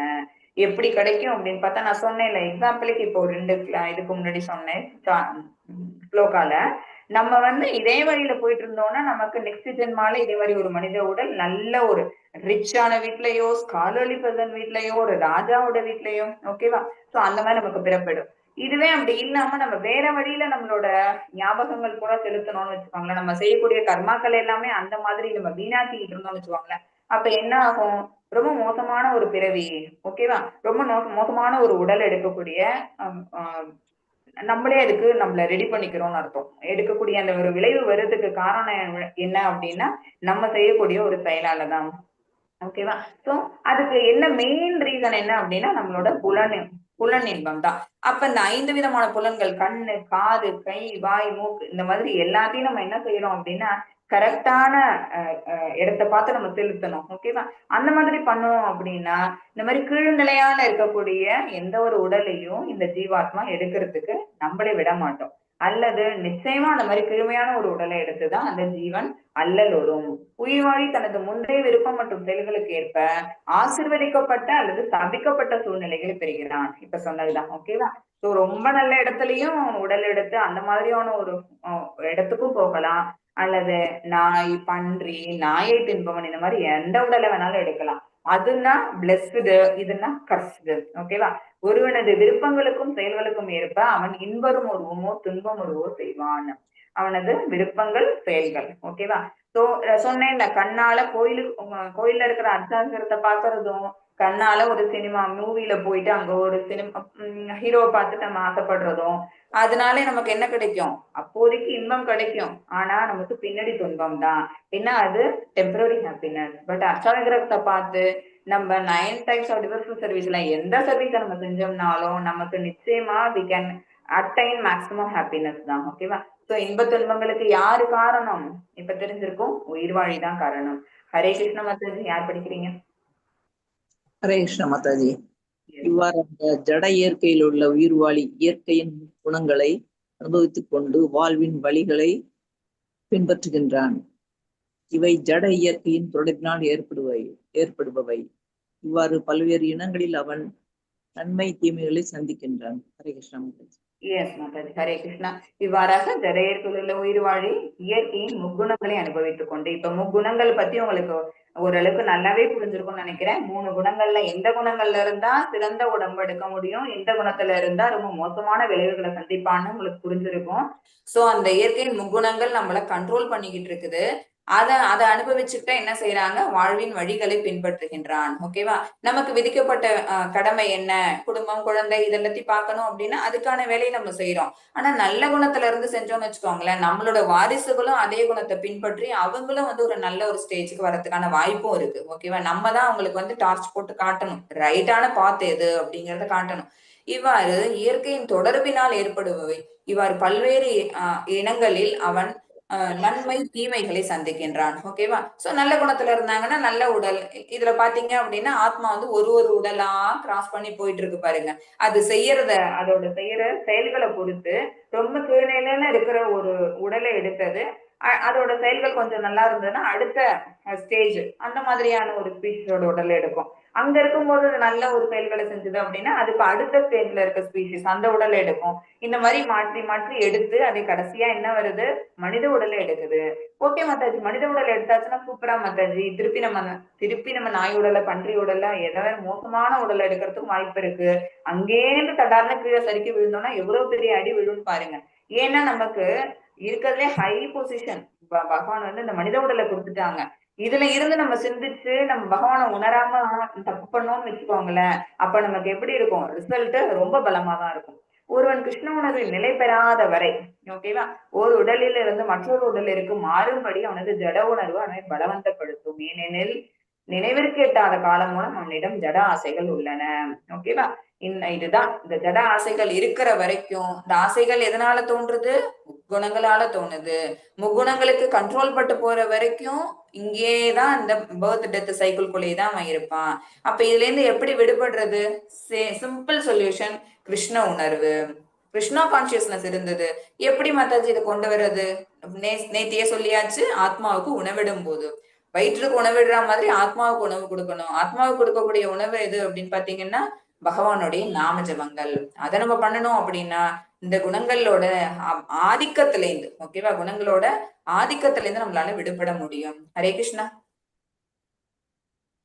யார் படிக்கிறீங்க மாதாஜி? 23 யாரும் படிங்க. ஹரே கிருஷ்ண மாதாஜி. இருப்பினும் இவ்வுடலில் மற்றொருவரும் இருக்கின்றார். அவர் தெய்வீக அனுபவிப்பாளர். அவரே இறைவன் பரம உரிமையாளர். மேற்பார்வையிட்டு அனுமதி வழங்குபவரும் பரமாத்மா என்று அறியப்படுபவரும் அவரே. ஹரே கிருஷ்ணா. ஹரே கிருஷ்ணா. இது நம்ம ஏற்கனவே பார்த்திருக்கோம். இதே வந்து இந்த ஸ்லோகால இப்ப சொன்னதே நம்ம முன்னாடியே பார்த்தோம். என்னென்ன இருக்கு பரமாத்மாவோட குவாலிட்டிஸ் பார்த்தோம்ல. யாரு பரமாத்மான்னு பார்த்தோம். அந்த குவாலிட்டிஸ் இல்ல, யார் பரமாத்மா, அவர் எப்படி இருப்பாங்க, அவங்களோட குணங்கள் என்னன்னு பார்க்கும்போது அவர் தான் அனுபவிப்பாளர். உன்னத அனுபவிப்பாளர்னு பார்த்தோமா, தெய்வீக டிரான்ஸ்டன்டல் ஃபார்ம்ல இருக்கிறவங்க. அவங்கதான் எல்லாத்தையுமே என்ஜாய் பண்றவங்க. ஓகேவா? அவரே இறைவன், பரம உரிமையாளர், சோல் ப்ரொப்ரைட்டர். அவங்கதான் இந்த மெட்டீரியல் நேச்சர் ஃபுல்லாவுமே யாருக்கு சொந்தம் அப்படின்னா பகவானுக்கு தான். அவங்கதான் என்ன பண்றாங்க, நம்ம எல்லாரையும் மேனேஜ் பண்றாங்க, மேற்பார்வையிட்டு அனுமதி வழங்குறாங்க. பரமாத்மா என்று அறியப்படுபவன் அவரே. சரி, அதெல்லாம் வெளியில இருந்துட்டு பண்றது. கடைசியா ஒரு பாயிண்ட்ல கொண்டு வைக்கிறாங்க பாருங்க, பரமாத்மா என்று பரமாத்மா எங்க இருக்காங்க, உள்ளுக்குள்ள இருக்கிறாங்க. ஓகேவா? சோ இந்த ஒரு பாயிண்ட், இந்த ஒரு ஸ்லோகால நமக்கு தெரிஞ்சது உபத்திரநாஸ்தி மந்தாச்ச. இதுல பகவான் வெளியிலயும் இருக்கிறாங்க, உள்ளரையும் இருக்கிறாங்கிறது நமக்கு புரியுது. ஹரே கிருஷ்ணா. பரமாத்மா உண்மையான புருஷன், ஜீவனின் செயல்களை மேற்பாட விடுகின்றார். சேம் திருப்பி இதை ரீட்ரைட் பண்றதுக்கு காரணம் என்ன அப்படின்னு பாத்தீங்கன்னா, உங்களுக்கு மனசுக்குள்ள புரிஞ்சிடணும் பகவான் யாரு அப்படிங்கிறது உங்களுக்கு புரிஞ்சிடணும். செயல்களை மேற்பார்வை இடுகிறார், ஜீவனின் செயல்களுக்கு அனுமதி தருகிறார், உன்னத எஜமானர், உன்னத அனுபவிப்பாளர், உன்னத உரிமையாளர். ஹரே கிருஷ்ணா. நினைவில் கொள்ளவும் அவரே சாட்சி. ஓகேவா? அதான் எங்க இருக்கிறாரு, அவரு உள்ளர இருக்கிறாரு. சாட்சி பறவை நம்ம ஒரு சாட்ல பார்த்தோம். சாட்சி பறவையா இருந்து நம்மளை கண்காணிச்சிட்டு இருக்கிறே அவருதான். மேற்பார்வையாளர் மற்றும் அனுபவிப்பவர். நம்ம செய்யறது எல்லா செயல்களையும் செய் அப்படின்னு சொல்லி நம்மள எந்த இடத்துலயுமே அவர் தடுக்கவே மாட்டார். ஓகேவா? அவர் நம்மை உள்ளிருந்து வெளியிலிருந்து பார்த்து கொண்டிருக்கின்றார். நாம் எப்போதும் சிசிடிவி கண்காணிப்பில் உள்ளோம். we are all under surveillance கேமராலதான் நம்ம இருக்கிறோம். ஓகேவா? பகவான் நம்மள எல்லா இடத்துல இருந்து பார்த்துட்டு இருக்கிறாங்க. நம்ம செய்யற எல்லா செயல்களுக்கும் சாட்சி உண்டு. யாரும் பார்க்கலையே நம்ம இருக்க முடியாது. நம்மள பகவான் எங்கிருந்தோ நோக்கிட்டு இருக்கிறாங்க. அங்கேருந்து பார்க்க முடியுமா மத்தாஜி அப்படின்னா எஸ். ஏன்னா நமக்குதான் கண்ட்ரோல்டு சென்சஸ், நமக்குதான் எல்லாமே எப்படி இருக்கும், கட்டுப்படுத்தப்பட்ட அளவுலதான் கண்ணால பார்க்க முடியும், கையை காலை நீட்ட முடியும். பட் பகவானால மைல்ஸ் அண்ட் மைல்ஸ் தூரத்துக்கு கூட என்ன பண்ண முடியும், வர முடியும், பேச முடியும், நம்ம பேசுறது கேட்க முடியும். நம்ம இங்கே உணவு பிரசாதம் கொடுத்தோம்னா பகவானால அங்கேருந்தே ஸ்வீகரிச்சுக்க முடியும். எல்லாமே நம்ம பார்த்துட்டோம். ஓகேவா? ஹரே கிருஷ்ணா. 24 படிங்க. ஜட இயற்கை, உயிர்வாழி, குணங்களுடனான இவற்றின் உறவு ஆகியவற்றை பற்றிய இந்த தத்துவத்தை புரிந்து கொள்பவன் நிச்சயமாக முக்தி அடைகிறான். அவனது தற்போதைய நிலை எவ்வாறு இருந்தாலும் சரி, அவன் மீண்டும் இங்கே பிறவி எடுக்கப் போவதில்லை. எஸ் பிரபு, ஹரே ஹரே கிருஷ்ணா. கிருஷ்ண மாதாஜி. இந்த இடத்துல மீண்டும் பிறவி எடுக்க போவதில்லை. யாருக்கு பிறவி கிடையாது? முக்தி கிடைச்சிருச்சான். பகவானை பத்தி கம்ப்ளீட்டா ரியலைஸ் பண்றவங்களுக்கு கிடைச்சிருக்கு. எப்படி ரியலைஸ் பண்றாங்க அவங்க? ஜட இயற்கை, உயிர்வாழி, குணங்களுடனான இவற்றின் உறவு. ஓகேவா? இவ்வளவு நேரம் அந்த 23 ஸ்லோகாஸ் வரைக்கும் பகவான் சொன்ன எல்லா விஷயங்களையும் யார் கரெக்டா புரிஞ்சுக்கிறாங்களோ அவங்க ஜீவன் முக்தி அடைகிறாங்க. இந்த தத்துவத்தை புரிந்து கொள்பவன் நிச்சயமாக முக்தி அடைகிறான். அவன தற்போதைய நிலை அவன் இங்க இப்ப எந்த மாதிரியான நிலையில இருந்தாலும் சரி, ஓகேவா, இந்த பௌதிக கட்டுக்குள்ள அவன் சுழற்சியில இருந்தாலும் கூட எப்படி இருக்கணுமா, அதான் நம்ம செய்யக்கூடிய பக்தி தொண்டு எப்படி இருக்கணும் அப்படின்னா, எதையுமே எதிர்பாராம திருப்பி நமக்கு இது கிடைக்குமா அப்படின்னு எதிர்நோக்காம நம்ம செய்யக்கூடிய பௌதிக செயலையும் அந்த ரிசல்ட் என்ன, அந்த ஃப்ரூட்டிவ் ஆக்டிவிட்டிஸ் எதுவுமே நம்ம யோசிக்காம நம்ம விதிக்கப்பட்ட கடமை அதை நம்ம செய்யறோம், அதுக்கான பலன் பகவான் எது கொடுத்தாலும் அதை ஏத்துக்க போறேன் அப்படின்னு இருந்தோம் அப்படின்னு வச்சுக்கோங்களேன். அது ஒரு சமாதி நிலை. ஓகேவா? அந்த நிலையில இருக்கிறவங்க இங்க இருந்தாலும் கூட அவங்க என்ன ஆயிடுறாங்க, ஜீவன் முக்தி அடைஞ்சிடுறாங்க. அப்படியே அவங்க முக்தி அடைஞ்சு அவங்களோட இந்த உடலை விட்டு அவங்க போனாலும் கூட பகவானோட திருவடி பாதத்தை அவங்க நோக்கி போயிடுறாங்க. ஹரே கிருஷ்ண மாதாஜி. பின் வருபவற்றை ஒருவர் அடைவதால் பிரகிருதி புருஷ குண. ஓகேவா? மெட்டீரியல் நேச்சர்னா என்ன, புருஷன்னா என்ன, 2 விதமான புருஷன் இருக்காங்க. இந்த பிக்சர்ல தெரிஞ்சிருக்கும். ஒண்ணு ஜீவாத்மா, இன்னொன்னு பரமாத்மா. ஓகேவா? சோ மெட்டீரியல் நேச்சர் நமக்கு என்ன கொடுக்குது? குணத்தை கொடுக்குது. 3 பிக்சர்ல இருக்கிற இந்த 3 குட்டி குட்டி பிக்சர்ஸையும் பாத்துக்கோங்க. சோ ஜட இயற்கை அதை நம்மள எப்படி கண்ட்ரோல் பண்ணுது? புருஷன் யாரு? 2 விதமான புருஷர் ஒரு உயிர்வாழிக்குள்ள இருக்கிறாங்க. குணங்கள் என்னென்ன? 3 விதமான குணங்கள். அது என்ன? பிரகிருதியோட உபபொருட்கள் தான். ஆனா அதுதான் நம்மள என்ன பண்ணிடுது? கண்ட்ரோல் பண்ணிடுது. இந்த 3 விஷயங்களையும் நல்லா புரிஞ்சுக்கிட்டவங்க நிச்சயமாக முக்தி அடைகிறார். அவர் மீண்டும் இங்கே பிறவி எடுக்க போவது இல்லை. இதுதான் ஞானம். ஓகேவா? ஹரே கிருஷ்ணா. ஜட இயற்கை, பரமாத்மா மற்றும் உயிர்வாழி இவற்றை பற்றி அறிந்து கொள்ள நாம் நமது முழு முயற்சி செய்வோம். இந்த சாப்டர் நம்ம திருப்பி திருப்பி திருப்பி நீங்க மனசுக்குள்ள போட்டு நீங்க பார்த்துட்டே இருங்க. எது டவுட் இருந்தாலும் கேட்கலாம். அதுதான் இந்த துன்பகரமான இருப்பிலிருந்து வெளியேற ஒரே வழி. ஓகேவா? இல்லாட்டி என்ன செய்யறோம்? இந்த உடல் இங்க எடுக்கிறோம். இந்த உடலை எடுத்து இந்த உடல் 6 விதமான மாற்றங்களுக்கு கிடைச்சு கடைசியா மரணத்துக்கு போகுது. ஜீவன் ஒரு ஜனனம் அப்படின்னா மரணம்னு ஒரு பாயிண்ட் இருக்குது. அதுக்கு நடுவுல அது என்னென்னலாம் சந்திக்குது அப்படிங்கறதே நம்ம பார்த்தோம். சோ மரணிக்குதே, அப்பயாவது அதுக்கு விடுதலையா அப்படின்னா அந்த ஆத்மாவுக்கு விடுதலை கிடையாது. ஏன்னா அந்த உடல்ல அது பயணம் பண்ணும் போது இந்த உடல் மாறிக்கிட்டே இருக்கு பாருங்க. உள்ளுக்குள்ள இருக்க ஜீவாத்மா ஒரே சைக்கிளே தான் இருக்கும் அந்த ஆத்மா. ஆனா அந்த ஆத்மாவுக்கு அந்த உடல்ல அந்த தன்னோட சென்சுவல் ஆப்ஜெக்ட் வச்சு கர்மேந்திரியங்கள் ஞானேந்திரியங்களை வச்சுட்டு ஒரு நல்ல செயலை செய்யாதனால என்ன ஆகுது? அந்த ஆத்மாவுக்கு விடுதலைங்கிறது கிடைக்கல. மறுபடியும் இன்னொரு உடல் இருக்குது. ஓகேவா? சோ அந்த ஆத்மாவுக்கு நல்ல ஒரு உடலை கிடைக்க வைக்கணும், அல்லது அந்த ஆத்மா டிரான்சென்டென்டல் பாடி ரீச் பண்ணணும், அதாவது பகவான்கிட்ட போய் சேரணும் அப்படின்னா அதுக்கு யார் ஹெல்ப் பண்ணணும்? இந்த பௌதிக உடல் தான் ஹெல்ப் பண்ணணும். அப்ப குணங்களுக்கு அப்பாற்பட்டு நம்மளோட செயல்களை நம்ம அமைச்சுக்கணும். ஓகேவா? புத்தியின் மூலமா. ஹரே கிருஷ்ணா. படிங்க மாதாஜி யாரும். ஹரே கிருஷ்ணா. மாதாஜி யாரா படிங்க. தங்களுக்குள் இருக்கும் பரமாத்மாவினை சிலர் தியானத்தினாலும் சிலர் ஞானத்தை வளர்ப்பதாலும் வேறு சிலர் பலனை எதிர்பாராது செயல்படுவதாலும் காண்கின்றனர். எஸ் மாதாஜி. ஹரே கிருஷ்ணா. இதுல பாருங்க, பரமாத்மாவை ரியலைஸ் பண்றதுக்கு 3 விதமான யோகத்தையும் கொண்டு வந்துட்டாங்க பகவான் இங்க. என்னென்ன யோகம் பாருங்க? எதிர்பாராது, பலனை எதிர்பாராது செயல்படுவது, அதுதான் கர்ம யோகம். ஓகேவா? நிஷ்காம கர்ம யோகம். கர்மயோகம் சொல்லிட்டாங்க. ஒரு சிலர் தியானத்தினால தியான யோகம் அதையும் சொல்லிட்டாங்க. ஒரு சிலர் ஞானத்தை வளர்ப்பதால் ஞான யோகம். ஓகேவா? இந்த 3த்துல ஏதாவது ஒரு யோகத்தை நம்ம பண்றது மூலமா இது நமக்கு உடம்பு ஒத்துழைச்சுன்னு வச்சுக்கோங்களேன், தியானம் பண்ணலாம். ஓகேவா? மனசும் உடலும் ஒத்துழைச்சது அப்படின்னா தியானம் பண்ணலாம். பட் மனசுங்கிறது கண்ட்ரோல் பண்ண முடியாது. 6வது சாப்டர்ல பார்த்திருப்பீங்க எப்படி இருக்கும் அப்படின்னா, அதாவது அர்ஜுனன் கேட்பாங்க, மனசு இப்படி சஞ்சலப்பட்டு போகுதே, ஒரு இடத்துல ஒரு க்ஷணத்துல நம்மளால அந்த மனசை கண்ட்ரோல் பண்ணி வைக்க முடியல, என்னால எப்படி கிருஷ்ணா நீ சொல்றதை அச்சீவ் பண்ண முடியும் அப்படின்னு அர்ஜுனன் கேக்குறாங்க. அதனாலதான் பகவான் 6வது சாப்டருக்கு அப்புறம் பக்தி யோகத்துக்கு ஜம்ப் ஆயிடுறாங்க. ஓகேவா? சோ ஏன்னா என்ன பண்ண முடியாது? கர்மயோகம், நிஷ்காம கர்மயோகம் பண்ண முடியல, அப்ப அடுத்தது தியான யோகம் பண்ண முடியல அப்படின்னா நெக்ஸ்ட் இங்க வா பக்தி யோகத்துக்கு. ஓகேவா? பக்தி யோகம் முடிஞ்சுதான் பகவான் ஞான யோகம் ஆரம்பிக்கிறாங்க. சோ எய்தர் தியானம் மூலமாவோ அல்லது ஞானத்தை விருத்தி செய்வது கொள்வது மூலமாகவோ அல்லது பலனை எதிர்பார்க்காம செய்யப்படும் இந்த கர்மயோகம் மூலமாகவோ என்ன பண்றாங்க, தங்களுக்குள்ள இருக்கக்கூடிய பரமாத்மாவை அவங்க நினைவுபடுத்திக்கிறாங்க. ஹரே கிருஷ்ணா. படிங்க மாதாஜி. ஹரே ஹரே கிருஷ்ண மாதா. கிருஷ்ண மாதாஜி. வேறு சிலர் ஆன்மீக ஞானத்தில் ஆழ்ந்த அனுபவம் இல்லாத போதிலும் பிறரிடமிருந்து முழு முதற் கடவுளை பற்றி கேட்டதன் அடிப்படையில் அவரை வழிபட தொடங்குகின்றனர். அதிகாரிகளிடமிருந்து கேட்பதற்கான தங்களது இயல்பின் காரணத்தால் அவர்களும் பிறப்பு இறப்பின் வழியினை கடந்து செல்கின்றனர். ஹரே கிருஷ்ண மாதாஜி. எஸ் மாதாஜி. ஹரே கிருஷ்ணா. சோ அந்த 3 யோகத்தை விட்டாச்சு. அடுத்தது வேற என்ன இருக்கு அப்படின்னா, நமக்கு ஒரு விஷயம் தெரியல அப்படின்னா நம்ம யாரை போய் நாடுவோம்? நம்மளோட ஆன்மீக குருவை போய். ஓகேவா? இந்த ஒரு விஷயம் தெரியல அப்படின்னா அதை பத்தி தெரிஞ்சவங்கள்ட்ட போய் நம்ம ரீச் பண்ணி அவங்கள்ட்ட நம்ம நம்மளுடைய சந்தேகங்களை விளக்கங்களை கேட்கறது மூலமா அவங்கள நம்மள தெளிவுபடுத்துவாங்க. சோ ஆன்மீக ஞானத்தில் ஆழ்ந்த அனுபவம் உள்ளவங்க யாரோ அவங்கள்ட்ட போய் என்ன செய்யறாங்க, முழுமுதற் கடவுள் பத்தி பகவானை பத்தின எல்லா விதமான கேள்விகளையும் அடிப்படை கேள்வியில இருந்து அந்த பகவானை ரியலைஸ் பண்ணக்கூடிய அந்த மேக்சிமம் ரீச் பண்ணக்கூடிய அத்தனை கொஸ்டினையும் அவங்க கேட்கறாங்க. அப்படி கேட்டு தெளிவுபடுறது மூலமா அவங்க என்ன ஆயிராங்க, பிரம்மபூச்ச நிலைக்கு போயிடுறாங்க. அதாவது கம்ப்ளீட் பகவான் ரியலைசேஷன் தான் பிரம்மபூச்ச. அப்ப ஜீவன் இருக்கும் போதே அவங்க என்ன ஆயிடுறாங்க, ஜீவன் முக்த அப்படிங்கிற நிலைக்கு வந்துடுறாங்க. ஓகேவா? சோ அப்ப என்ன ஆகுது, இந்த பிறப்பு இறப்பு சைக்கிள்ல இருந்து அவங்க விடுதலை பெறாங்க. ஹரே கிருஷ்ணா.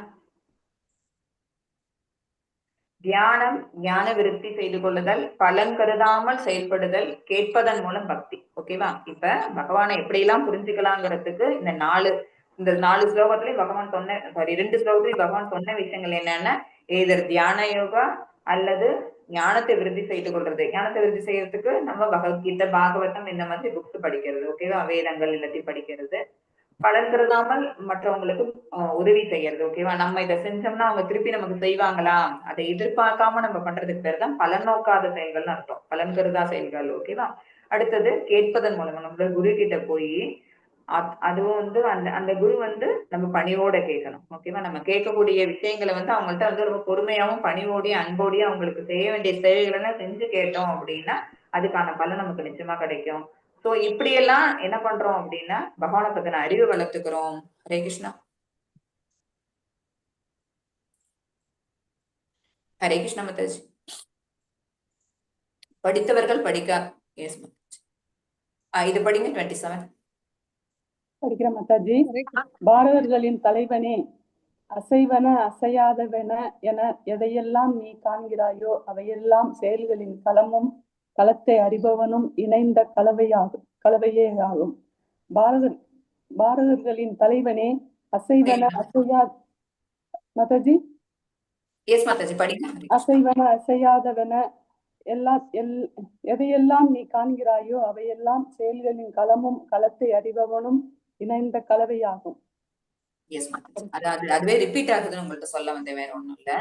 சோ அசைவன அசையாதவன எல்லாமே பகவானால படைக்கப்பட்டதான் அந்த பிரகிருதி. அந்த பௌதிக இயற்கையில இருக்கக்கூடிய எல்லா பொருட்களும், அந்த பொருட்கள்ல டிஃபரன்ஸ் எதுவும் கிடையாது. நம்மள எது டிவியேட் பண்ணுது, எது நம்மள டிஸ்ட்ராக்ட் பண்ணுது, நம்மளோட கண்களை கவர்றது எது, அசைய பொருளா அசையாத பொருளா, அதுல எல்லாம் எந்த வித்தியாசமும் கிடையாது. எதா இருந்தாலும் அது என்ன பண்ணுது, மனுஷனோட கண்ட்ரோல் சென்சஸ் கண்ட்ரோல் பண்ணுது. ஜீவாத்மாவோட சென்சஸ் அது கண்ட்ரோல் பண்ணுது. சோ எதையெல்லாம் நீ காண்கிறாயோ அது பாக்குறதுக்குள்ள எல்லாம் என்ன இருக்கு, அது அந்த ஜீவனும் இருக்கு, அது கூட பரமாத்மாவும் இருக்கிறாங்க அப்படின்னு நமக்கு தெரிஞ்சுக்கிட்டோம்னு வச்சுக்கோங்களேன். அப்ப என்ன ஆகுது அப்படின்னா இந்த களத்தை அறிபவன், அதாவது இந்த உடலை அறிபவன் கரெக்டா அதாவது இதுதான் பகவான் நம்ம கூட உரையிறாங்க அப்படின்னு நம்ம எப்படி ரிலேட் பண்றோமோ அதுவே நம்ம பார்க்கக்கூடிய எல்லா விஷயங்கள்லயும் பகவான் இருக்கிறாங்க. அதாவது எனக்குள்ள மட்டும்தான் பகவான் இருக்காங்கன்னு நினைச்சுக்கிட்டு இருக்கிறதுக்கு பேரு முழு பகவான் ரியலைசேஷன் கிடையாது. எப்படி இந்த உடலுக்குள்ளேயும் என்னுடைய தனிப்பட்ட ஆத்மாவோடு சேர்த்து பரமாத்மா கூடவே இருக்கிறாங்களோ அதே மாதிரி நான் சந்திக்கக்கூடிய நான் பார்க்கக்கூடிய எல்லா உயிர்வாழி மேலையும் அந்த உயிர்வாழி எப்படி இருக்கணும்னு இல்ல, அசைவன அசையாதவன. ஒரு மரத்துலயும் என்ன இருக்குது, அதனாலதான் ஒரு ஆலமரத்தோட விதை எவ்வளவு சின்னது. ஓகேவா? அதுக்குள்ள பகவான் இருக்கிறதுனாலதானே அதை நீங்க போட்டீங்கன்னா அது அவ்வளவு பெரிய விஷயமா ஆகுது. ஓகேவா? ஒரு ஆலமரத்தோட விதை அவ்வளவு சின்னது, பட் அதுக்குள்ள யாரோட பிரசன்ஸ் இருக்கு? பகவானோட பிரசன்ஸ் இருக்கு. நம்ம அதை அப்படி பார்க்கணும். ஒரு சின்ன கதை கூட சொல்லுவாங்க. பகவான் வந்து ஒரு ஊசி கோத்துட்டு இருப்பாங்க. நாரதர் அங்க வருவாங்க. வரும்போது கேட்பாங்க, என்ன பண்ணிட்டு இருக்கிறீங்க அப்படின்னா, இந்த ஊசிக்குள்ள வந்து இந்த ஒட்டகத்தை நான் நுழைச்சிட்டு இருக்கிறேன் அப்படின்னு பகவான் சொல்லுவாங்க. இத போய் மத்தவங்கள்ட்ட எல்லாம் சொல்லு அப்படின்னு சொன்னோம். நாரதர் போயிட்டு சில பேர்கிட்ட எல்லாம் சொல்றாங்க. ஒவ்வொருத்தவங்க நான் ரொம்ப டீட்டெயிலா அந்த கதைக்கு நான் போகல. சொல்றாங்க. உடனே பகவான அப்படியே அனுதினமும் வேண்டிக்கிட்டு இருக்க, சாமி கும்பிட்டுட்டு இருக்கிற, அவருக்கு தேவையான அத்தனை அர்ச்சனை எல்லாம் பண்ற ஒரு பக்தன். ஓகேவா? அது பக்தன்கிற போர்வையில இருக்கிறவங்க. அவங்கள்ட்ட போய் சொல்லும் போது, என்னது பகவான் வந்து ஊசிக்குள்ள ஒட்டகத்தை நுழைக்கிறாங்கல்ல, எப்படி பாசிபிள்? நீ என்ன பாத்தியா அப்படின்னு சொல்லி அவங்க கேள்வி கேட்கிறாங்க. இதுவே ஒரு செருப்பு தைக்கிற தொழிலாளி. ஓகேவா? அவங்க வந்து எல்லா நாளும் சதா சர்வ காலமும் பகவானோட ஞாபகம் அவங்களுக்கு இருக்காது. ஏன்னா அவங்களுக்கு தொழில் இருக்கு. அந்த வேலையை அவங்க செஞ்சாங்கன்னா தான் ஈவினிங் அவங்களுக்கு அதுக்கான சம்பளம் கிடைக்கும். அதை வச்சு வீட்டுக்கு தேவையான உணவுப் பொருட்களை வாங்கிட்டு போய் குடும்பத்தை காப்பாற்றணும். அதனால அவங்க என்ன செய்வாங்க? காலையில எழுந்து முதல் தடவை அந்த கடைக்கு வந்து அந்த கடையை திறக்கும் போது ஒரு தடவை 3 நாராயணாய ஸ்ரீமதி வாசுதேவாய அந்த மாதிரி அவங்க பகவானோட நாமத்தை ஒரு தடவை மனசார சொல்றவங்க. அவங்கள்ட்ட போய் நாரதர் சொல்வாரு, ஓ இருக்கும் பகவான் நிச்சயமா அவரால செய்ய முடியும் அப்படின்னா, எப்படி இவ்வளவு நம்பிக்கையா சொல்றேன் அப்படின்னா, அவரு சொல்றது இது. ஒரு ஆலமரத்தோட விதைக்குள்ள அவ்வளவு பெரிய விருட்சத்தை ஒளிச்சு வச்சவரால ஒரு ஊசி காதுக்குள்ள ஒட்டகத்தை நுழைக்க முடியாதா? ஓகேவா? அதுக்கு பேர் தான் என்ன? நம்பிக்கை. ஓகேவா? பகவான அப்படி நம்பணும் நம்ம. சோ அது அந்த மாதிரி நம்பி அப்படி பாக்குறோம்னு வச்சுக்கோங்களேன், நம்ம பார்க்கக்கூடிய அத்தனை விஷயங்களையும் என்ன இருக்குன்னு தெரிஞ்சிடும். பரமாத்மாவும் சேர்ந்து உடனுரையிறாரு. சோ அதுக்கு பேர் தான் ஞான சக்ஷுஷு, அதாவது ஞான கண்கள் மூலமா. இதை எப்படி அடையிறது? கீழ்கண்டதன் இது மூலமா ஞானத்தை அடைவதன் மூலம் உடலின் மூலக்கூறுகள் நம்ம இந்த இடத்துல என்னென்னலாம் நமக்கு வந்து பகவான் கொடுத்திருக்கிறாங்க அப்படின்னா, உடலின் மூலக்கூறுகள் மொத்தம் 24 விதமான எலிமெண்ட்ஸ்னால இந்த உடல் அப்படிங்கிறது செய்யப்பட்டிருக்குங்கிறத பார்த்தோம். அப்புறம் உடலுக்கும் ஆத்மாவுக்குமான வேறுபாடு என்னன்னு பார்த்தோம். உடலுங்கிறது மாறிக்கிட்டே இருக்கும், பட் ஆத்மாங்கிறது மாறாதுங்கிறத ஒரு பிக்சர்ல பார்த்தோம். பரமாத்மா எல்லா உயிர்வாழிகளிடத்தும் உள்ளதை பார்க்கும் பரந்த பார்வை. ஓகேவா? சோ நமக்குள்ள இன்னொருத்தவங்களும் இருக்கிறாங்க, கோ எக்ஸிஸ்டன்ட். அடுத்தது மனம் அண்டு புலன்களை கட்டுப்படுத்துதல். அதை எப்ப பார்க்க முடியும்? பரமாத்மாவும் உள்ளர இருக்கிறாங்கிறத நம்ம எப்ப பார்ப்போம் அப்படின்னா, நம்மளோட மனத்தையும் புலன்களையும் நம்ம கண்ட்ரோல் பண்றது மூலமா. ஓகேவா? புலன்களை கண்ட்ரோல் பண்றோம்னா என்ன அர்த்தம்? இன்டைரக்டா குணத்தை கண்ட்ரோல் பண்ணிடணும் அர்த்தம். சத்துவ குணத்துல நிலை பெற்றாதான் நம்மளால என்ன செய்ய முடியும்? புலன்களை கண்ட்ரோல் பண்ண முடியும். சோ இது மூலமா பரமாத்மாவோட இருப்பை நம்மளால உணர்ந்துக்க முடியும். அதுதான் ஞான சக்ஷுஷு. ஹரே கிருஷ்ண மத்தாஜி. மனம் அண்டு புலன்களை கட்டுப்படுத்தல் எளிமையான வழி பகவானின் சேவையில் ஈடுபடுத்துவதே. மனம் அது லாஸ்டா பார்த்தது என்ன அப்படின்னா, மனம் புலன்கள் கட்டுப்படுறது. எப்படி கட்டுப்படும்? கண்ணை வந்து வேற எங்கேயாவது விஷயத்துல நம்ம செலுத்துறதுக்கு பதிலா கோவிலுக்கு போறது, அர்ச்சாகரத்தை பாக்குறது. ஓகேவா? இந்த மாதிரியான அதே மாதிரி கால்களை வந்து நம்ம பீச்சுக்கு போய் என்ஜாய் பண்ணிட்டு வரலான்றதுக்கு பதிலா கோயிலுக்கு போலாம், இல்ல ஆன்மீக பிரயாணம் போலாம். ஓகேவா? அப்படி நம்ம பண்றது. சுவாமியோட வீதி ஊர்வலம் வந்தாங்கன்னா அந்த தேர் பின்னாடி போறது, அந்த ப்ரொசஷன் பின்னாடி நடந்து போறது. இந்த மாதிரி நம்மள என்ன பண்ணிக்கணும்? நம்மளோட புலன்களை நம்ம மாத்தி அமைச்சுக்கணும். அதுதான் எளிமையான வழி. ஆக்கப்பூர்வமான ஈடுபாடுகள் செயற்கையான கட்டுப்பாடுகளை விட சுலபமானவை, எளியவை, நிச்சயமாக மேலானவை. அந்த மாதிரி நம்ம இருந்தோம்னு வச்சுக்கோங்களேன், அது நமக்கு நிச்சயமா ஒரு பெர்மனன்ட் என்ஜாய்மெண்ட் நமக்கு கொடுக்கும். ஹரே கிருஷ்ணா.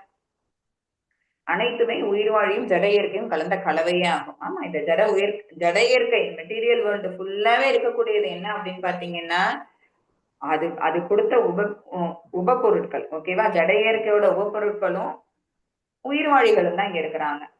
சோ செயல்களின் களம் என்ன? உடல் தான். உடல்லாம் ஒரு வகையான உடல் இருக்கா? 84 லட்சம் வகையான உடல்கள் இருக்கு. அந்த களத்தை அறிபவன் யாரு? ஜீவாத்மா தான். அந்த ஜீவாத்மாங்கிறது என்ன? பகவான் தேர்ந்து வந்தது. ஓகேவா?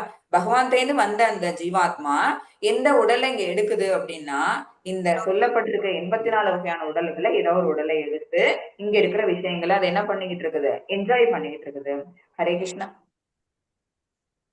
அசைவன வாழ்க்கை பாடம். அசைவன அல்லது அசையாதவன, உடல் அல்லது உயிர், ஜடம் அல்லது ஆன்மீகம். இது எல்லாமே என்ன இருக்கு அப்படின்னா யாரால இருக்கு அப்படின்னு பாத்தீங்கன்னா, கிருஷ்ணராலதான். ஓகேவா? ஒரு மரமும் பகவானாலதான். அடுத்தது மரத்துல இருந்து வரக்கூடிய காற்றும் பகவானாலதான். ஓகேவா? சோ இருக்கக்கூடிய அனைத்து உயிர்வாழிகளும் யாருக்கிட்ட இருந்து பிரிஞ்சு வந்தவங்கன்னா பகவான் டைம் தான். ஹரே கிருஷ்ணா. 28 படிங்க. எல்லா உடல்களிலும் ஜீவாத்மாவுடன் இணைந்து பரமாத்மாவை காண்பவனும் அழியக்கூடிய உடனிலுள் இருக்கும் ஆன்மாவும் பரமாத்மாவும் அழிவடைவதில்லை என்பதை புரிந்து கொள்பவனுமே உண்மையில் காண்பவன் ஆவான். ஹரே ஹரே கிருஷ்ணா. இப்ப சொன்னதுதான் கிருஷ்ணா. இருந்தது. எல்லா உடல்களிலும் ஜீவாத்மாவுடன் இணைந்து எல்லா உடலையும் இதுல பாத்தீங்கன்னா இருக்கக்கூடிய அனைத்து விதமான உடல்கள் இங்க காட்டப்பட்டிருக்குது. எல்லாத்துலயும் இந்த பளிச்சன் லைட் போட்ட மாதிரி இருக்கிறது யாருன்னு பாத்தீங்கன்னா பரமாத்மா தான். சோ ஜீவாத்மாவோட சேர்த்து பரமாத்மாவும் இருக்கிறாங்க. எது அழியாது அப்படின்னா உள்ளுக்குள்ள இருக்க ஆத்மாவும் பரமாத்மாவும் அழிய மாட்டாங்க. பாக்கி எல்லாமே அழியக்கூடியதுதான். இதை இப்படி புரிஞ்சுக்கிறாங்க அப்படின்னா அவங்கதான் யாரு ஞான கண்கள் மூலமா பாக்குறாங்கன்னு அர்த்தம். உண்மையில் காண்பவன் பகவான் ஜீவனிலிருந்து வேறுபட்டவர். ஓகேவா? ஜீவனிலிருந்து பகவான் வேறுபட்டவர் தான். ஜீவனே இந்த உடல்ல இருந்து வேறுபட்டதுதான். ஃபர்ஸ்ட் விஷயம் அது. பகவான் வந்து ஜீவாத்மாட்டில இருந்து வேறுபட்டவங்க. அந்த ஜீவாத்மாவே உடலிலிருந்து வேறுபட்டது. ஓகேவா? இந்த ரெண்டு விஷயத்தையும் யாரு புரிஞ்சுக்கிறாங்களோ, ஏன்னா ஆத்மா ஜீவாத்மா ரெண்டு பேருமே நித்தியமானவர்கள். Both are eternal. அழியக்கூடிய தற்காலிகமான உடலில் தான் அந்த ரெண்டு பேரும் இருக்கிறாங்க. இந்த உடல் அழியக்கூடியது. உடலுக்குள்ள உறையக்கூடிய ஆத்மாவும் ஜீவாத்மாவும் பரமாத்மாவும் அழியாதது. உயிர்வாழி ஜீவன் மற்றும் ஜட இயற்கையின் கலவை. ஹரே கிருஷ்ணா. உடலின் உரிமையாளனான ஜீவாத்மா, ஜீவாத்மாவின் நண்பனான பரமாத்மா ஆகிய மூன்றினையும் முறையாக காணக்கூடியவன் உண்மையான ஞானத்தில் உள்ளான். இப்ப உங்களுக்கு புரிஞ்சிருக்கும்னு நினைக்கிறேன். உடல் அழியக்கூடியது. உடலின் உரிமையாளன் யாரு? ஜீவாத்மா, பரமாத்மா. ஓகேவா? சோ அவங்க எங்க இருக்கிறாங்க? உள்ளுக்குள்ளே இருக்கிறாங்க. அது அழியும், இது ரெண்டும் அழியாது. இந்த விஷயங்கள் புரிஞ்சிருச்சு அப்படின்னா அவங்க அந்த ஞானத்தை அடைஞ்சிட்டாங்கன்னு அர்த்தம். ஹரே கிருஷ்ணா. 29 படிங்க. ஹரே கிருஷ்ணா. பரமாத்மா எல்லா இடங்களிலும் எல்லா உயிர்வாழியிலும் சமமாக வீற்றிருப்பதை காண்பவன் தனது மனதால் தன்னை இழிவுபடுத்திக் கொள்வதில்லை. இவ்வாறு அவன் தெய்வீக இலக்கை அணுகுகின்றான். ஹரே கிருஷ்ணா. ஹரே கிருஷ்ண மாதாஜி. பரமாத்மா எல்லா இடத்துலயும் இருக்கிறாங்க. இங்கிட்ட மட்டும்தான் இருக்காங்க. நம்மளோட உடல் தான் வந்து இருக்கிறதுலே ஹையஸ்ட் லெவலு. இந்த மனித உடல் எடுத்தவங்க தான் ஹையஸ்ட். அப்படி கிடையாது. பரமாத்மா எங்கெல்லாம் இருக்கிறாங்க? அங்க இருக்கிற யானையிலயே இருக்கிறாங்க, குதிரையிலயே இருக்கிறாங்க, அந்த பன்றிலயே இருக்கிறாங்க, நாயிலயே இருக்கிறாங்க, நாளை திங்கக்கூடிய அந்த புலையன் கிட்டே இருக்கிறாங்க. அப்புறம் ஒரு நல்ல ஒரு ஜீவாத்மா குருமார் கிட்டயும் இருக்கிறாங்க. ஓகேவா? சோ இப்ப டிஃபரன்ஸ் யார்கிட்ட இருக்கு அப்படின்னா, அந்த ஆத்மா குணத்துக்கு கண்ட்ரோல் பட்டு இருந்ததுன்னா அந்த ஆத்மா கிட்டதான் அந்த டிஃபரன்ஸை பார்க்க தெரியுது. ஓகேவா? ஆனா நம்ம இந்த மாதிரி ஒரு ஞான சக்ஷுஷோ, இந்த மாதிரி ஒரு சுத்தமான ஞானத்தை தெரிஞ்சுக்கிட்ட அப்புறம் நம்ம எப்படி நம்மளோட பார்வை மாறிடுதுன்னு வச்சுக்கோங்களேன். எல்லாருமே ஒண்ணுதான், எல்லாருமே சமமானவர்கள் தான் அப்படிங்கிற ஒரு அந்த எண்ணம் அவனுக்கு மேலோங்கிடுது. அதுதான் தெய்வீக பார்வை. அந்த தெய்வீக இலக்கை அவன் நெருங்கிட்டான். ஹரே கிருஷ்ண மாதாஜி. இழிவான மனப்பான்மையின் மூலம் அவன் தன்னை இழிவடைய செய்வது இல்லை. ஹரே கிருஷ்ணா. இத படிங்க 30. எவனொருவன் ஜட இயற்கையினால் படைக்கப்பட்ட உடலே எல்லா செயல்களையும் செய்கின்றது என்பதையும் ஆத்மா எதையும் செய்வதில்லை என்பதையும் காண்கின்றானோ அவனே உண்மையில் காண்கின்றான். ஓகே, திருப்பி அடுத்தது ஜீவாத்மா உண்மையில் காண்கின்றானுக்கு அடுத்த ஒரு எக்ஸாம்பிள் கொடுக்குறாங்க. அடுத்த ஒரு ப்ராப்பர்ட்டியும் சொல்றாங்க. அது என்ன அப்படின்னா, உள்ளுக்குள்ள இருக்க ஜீவாத்மா எந்த விதமான செயல்களையும் செய்யறது இல்லை. ஒரு செயல் நடைபெறுது அப்படின்னா அதுக்கு காரணம் என்ன அப்படின்னா அந்த உடல் தான். அதாவது செயல்களின் களம் தான். ஓகேவா? செயல்களின் களம் மூலமா தான் என்ன நடக்குது? செயலே நடக்குது. ஓகேவா? ஆத்மாவால நடக்கல. சோ அது எப்படியான செயல்களை செய்யுது அப்படிங்கிறதுக்கு வேணா ஆத்மா காரணமாகும். ஆனா இயற்கையால் படைக்கப்பட்ட அந்த உடல் தான் எல்லா காரியங்களும் செய்யுது. இந்த உடல்ல தான் கை இருக்கு, கால் இருக்கு, கர்மேந்திரியங்கள் 5 பார்த்தோம், ஞானேந்திரியங்கள் 5 பார்த்தோம், புலனின்ப பொருட்கள் 5 பார்த்தோம். ஓகேவா? சோ இது எல்லாமே சேர்ந்துதான் என்ன பண்ணுது? ஒரு செயல்களை அந்த இடத்துக்கு நடத்தி வைக்குது. இதுக்கும் அந்த ஆத்மாவுக்குமான சம்பந்தம் எதுவும் இல்ல. இதையும் புரிஞ்சுக்கிட்டாங்க அப்படின்னா அவனே உண்மையில் காண்பவன். ஹரே கிருஷ்ணா. சோ ஜீவன் மற்றும் பிரகிருதியை உண்மையாக பராமரிப்பது. ஜடத்திலான இவ்வுடல் வழங்கப்படுகிறது. ஃபர்ஸ்ட் இந்த உடல் கிடைக்குது நமக்கு. அது என்ன பண்ணுது? பல் சக்கரம் ஒண்ணு சுத்துனுச்சுன்னா இன்னொன்னு சுத்தும். தெரியுமா? ஒரு பல் சக்கரத்து மேல இன்னொரு சக்கரத்தை வச்சு பாத்தீங்கன்னு வச்சுக்கோங்களேன். இது ஒண்ணை மட்டும் சுத்தி விட்டாலே போதும், இது ஆட்டோமேட்டிக்கா அடுத்தது சுத்த வைக்கும். அப்படிதான் என்ன ஆகுது? இந்த ஜட உடல் இயற்கையிலேருந்து பெற்ற அந்த மூலப்பொருட்களை வச்சு அந்த ஃபார்ம் ஆன அந்த உடம்புங்கிறது செயல்களை செய்து அந்த செயல்கள் நடைபெறதுனால ஆத்மா என்ன ஆகுறான்? ஒரு நல்ல நிலைமைக்கு அடுத்த கட்டத்துக்கு போறான், அல்லது தீய நிலைமைக்கு போறான். இந்த இன்பம் துன்பம் அவனுக்கு என்ன கிடைக்குதோ அந்த செய்யக்கூடிய செயல்களால இன்பம் வந்தது அப்படின்னா அவன் நல்ல செயல்களை செஞ்சிருக்கான், அவன் இன்பம் அடைகிறான். துன்பம் அடைகிறான் அப்படின்னா அவனோட செய்த செயல்கள் எல்லாம் என்ன அப்படின்னு பாத்தீங்கன்னா அது வந்து காரணமற்ற செயல்கள், தேவையே இல்லாத சில செயல்களை அவன் செஞ்சிருக்கிறான். சோ அது எதுக்காக அந்த செயல்களை செஞ்சான் அப்படின்னா அவனுடைய மனசுல இருக்கிற ஆசையை பூர்த்தி பண்றதுக்காக. ஆசை எங்கேருந்து வந்தது? முக்குணங்களால வந்தது. சோ ஒண்ணு இன்டர் கனெக்ஷனா இருக்கு பாருங்க, புரிஞ்சுக்கிட்டீங்கன்னா ஈஸியா இருக்கும். ஹரே கிருஷ்ணா. 31 படிங்க மாதாஜி. அறிவுள்ள மனிதன் பல்வேறு ஜட உடல்களில் பல்வேறு தோற்றங்களை காண்பதை நிறுத்தி உயிர்வாழிகள் எவ்வாறு எங்கும் பறந்துள்ளனர் என்பதை எப்போது காண்கின்றானோ அப்போது அவன் பிரம்மன் உணர்வை அடைகின்றான். ஹரே கிருஷ்ணா. அறிவுள்ள மனிதன், அதாவது அறிவுள்ளன்னா இந்த இடத்துல எந்த அறிவு? அந்த 20 வகையான ஞானம் சொன்னார்ல, அந்த அறிவை உடைய அந்த மனிதனானவன், ஜீவாத்மானவன் பல்வேறு ஜட உடல்களில் பல்வேறு தோற்றங்களை காண்பதை நிறுத்தி, அவங்களா ரொம்ப ரிச்சா இருக்காங்களே, இவங்களுக்கு இந்த ஃபீச்சர் ரொம்ப அழகா இருக்கேன், அந்த மாதிரி வெளிப்புறத்துல இருக்கக்கூடிய விஷயங்களை பார்க்காம அந்த உயிர்வாழிகள் எப்படி எல்லா இடத்துலயும் இருக்கிறாங்கன்னா அவங்களோட உள்ளுக்குள்ள ஒரே கூடிய பரமாத்மாவை மட்டும் பாக்குறாங்கன்னு வச்சுக்கோங்களேன். அது வெளிப்புறத்து தோற்றத்தை மட்டும் பார்த்து அதனால வசீகரிக்கப்படாம அவங்களோட உள்ளர உரையக்கூடிய பரமாத்மா அவரை எப்படி அந்த ஜீவாத்மா வழி நடத்துறாங்களோ அதுக்கு தகுந்த மாதிரி அந்த காரியங்கள் அந்த செயல்கள் நடைபெறும். அப்படி அவன் பாக்குறான்னு வச்சுக்கோங்களேன் எதிராளிய, அப்ப என்ன ஆகும்? அவன் பிரம்ம உணர்வை, அதுதான் நிச்சயம். அதுவும் என்ன அப்படின்னா உண்மையில் காண்பவன், அந்த ஞான பார்வையை கொண்டு அவன் பாக்குறதுனால அவனால பிரம்ம உணர்வு அடைய முடியுது. பிரம்ம உணர்வுனா என்ன அர்த்தம்? தன்னை எப்படி பரமாத்மா ரியலைசேஷன் பண்ணிக்கிட்டானோ அதே மாதிரி தனக்கு எதிரில் இருக்கக்கூடிய உயிர்வாழிகளுக்குள்ளேயும் அந்த பரமாத்மா இருக்கிறாங்க. சோ அவங்களே என்ன பண்றாங்க? அந்த மாதிரி செயல்களை செய்யறது மூலமா தன்னுடைய லெவல்ல ரீச் பண்ண முடியும். ஓகேவா? ஹரே கிருஷ்ணா. உயிர்வாழிகள் எங்கும் பறந்துள்ளனர். பிரம்மன் பார்வை, அதான் பிரம்ம பார்வை எப்படி இருக்குன்னு பாத்தீங்கன்னா இந்த பிரகிருதியில இருக்கக்கூடிய உயிர்வாழிகள் எல்லாமே எல்லா இடத்துலயும் இருக்கிறாங்க. அவங்களோட புற தோற்றத்தை வச்சு அவங்க ஜட்ஜ் பண்ணாம அவங்களுக்குள்ள இருக்கிற பரமாத்மா வச்சு நம்ம என்ன பண்ணணும்? அவங்கள அந்த ஈக்குவல் நிலைமையில வச்சு பார்க்கணும். ஜட உடல்களின் பல்வேறு தோற்றங்கள் ஆத்மா ஏற்பது, அவை ஆத்மாவிற்கு சொந்தமானவை அல்ல. அது ஆத்மாவிற்கு சொந்தமானது அல்ல. ஓகேவா? காரியங்கள் அந்த உடலை வச்சிருக்கும் போது அந்த உடல் பெற்ற அந்த ஆத்மா என்ன விஷயமான விஷயங்களை செஞ்சதோ அதனால கிடைச்சது. ஓகேவா? ஹரே கிருஷ்ணா. இது 32 படிக்க. ஹரே கிருஷ்ணா.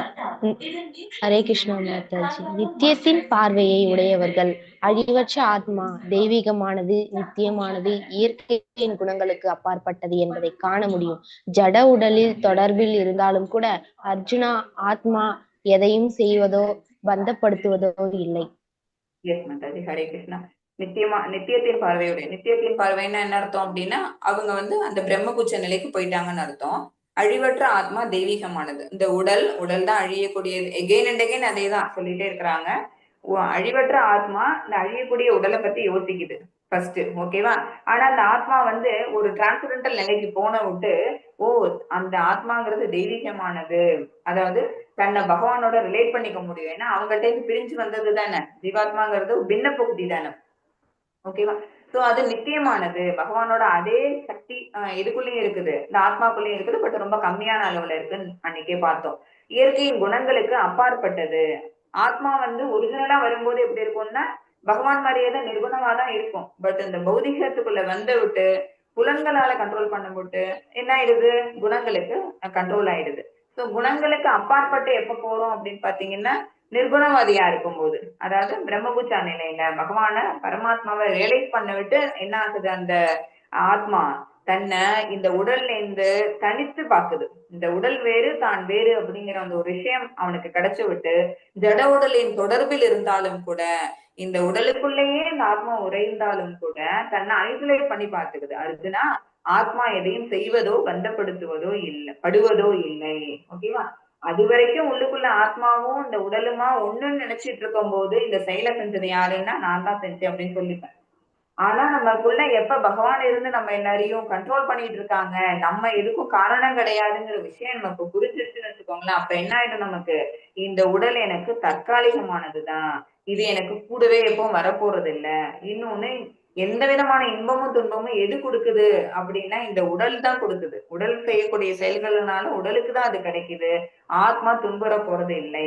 ஏன்னா அதுக்கு எந்த விதமான குணங்களும் அதை கண்ட்ரோல் படுத்தாது அப்படிங்கிற விஷயம் புரிஞ்சிருச்சு. இதுதான் அர்ஜுனனுக்கு சொல்றாங்க. பிரம்மன் பார்வையில் நிலை பெற்றுள்ளவன் எப்படி பார்க்கிறான்னு பாத்தீங்கன்னா ஆத்மாவை திவ்யமானது, அதாவது தெய்வீகமானதுன்னு பாக்குறான், நித்தியமானதுன்னு பாக்குறான், ஜடகுணங்களுக்கு அப்பாற்பட்டது அப்படின்னு. மூணுமே யாருக்கு சமமா இருக்குன்னு வச்சுக்கோங்களேன்.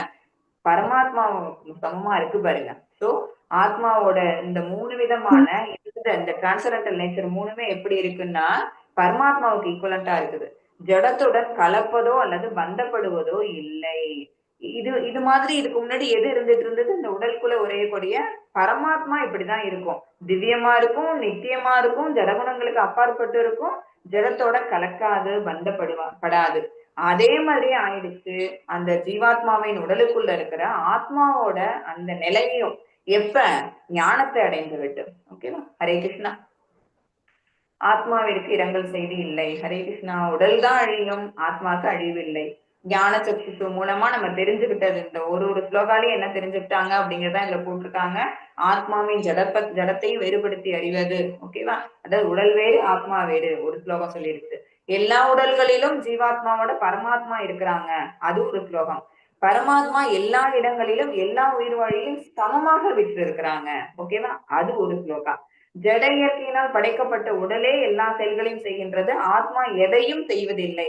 ஓகேவா? இது வரைக்கும் செஞ்சது பூரா இவங்கதான் செஞ்சாங்க நம்ம நினைச்சிட்டு இருந்தது கிடையாது. உடல் தான் தன்னோட புலன்களை வச்சு செஞ்சது, ஆத்மா எதையுமே செய்யல.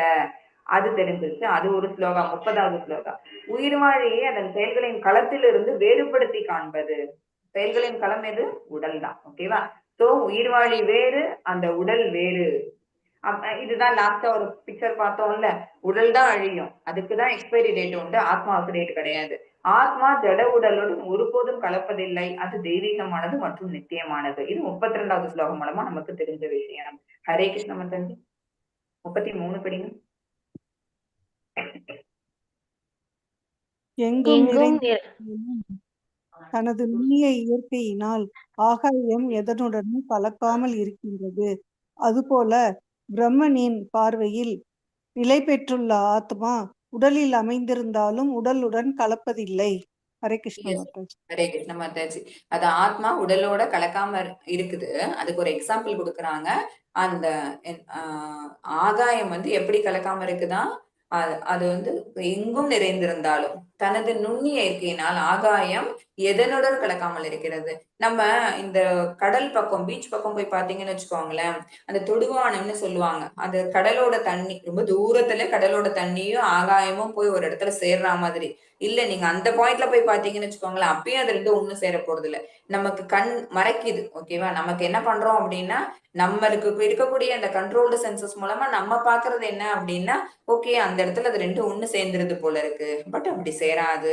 ஆகாயம் எதனுடனும் கலக்காமல் தனியா இருக்கிற மாதிரி உடல் உள்ள இருக்கக்கூடிய அந்த ஜீவாத்மா உடலோட கலப்பது இல்லை. இது புரிஞ்சுக்கணும். ஹரே கிருஷ்ணா. 34 படிங்க.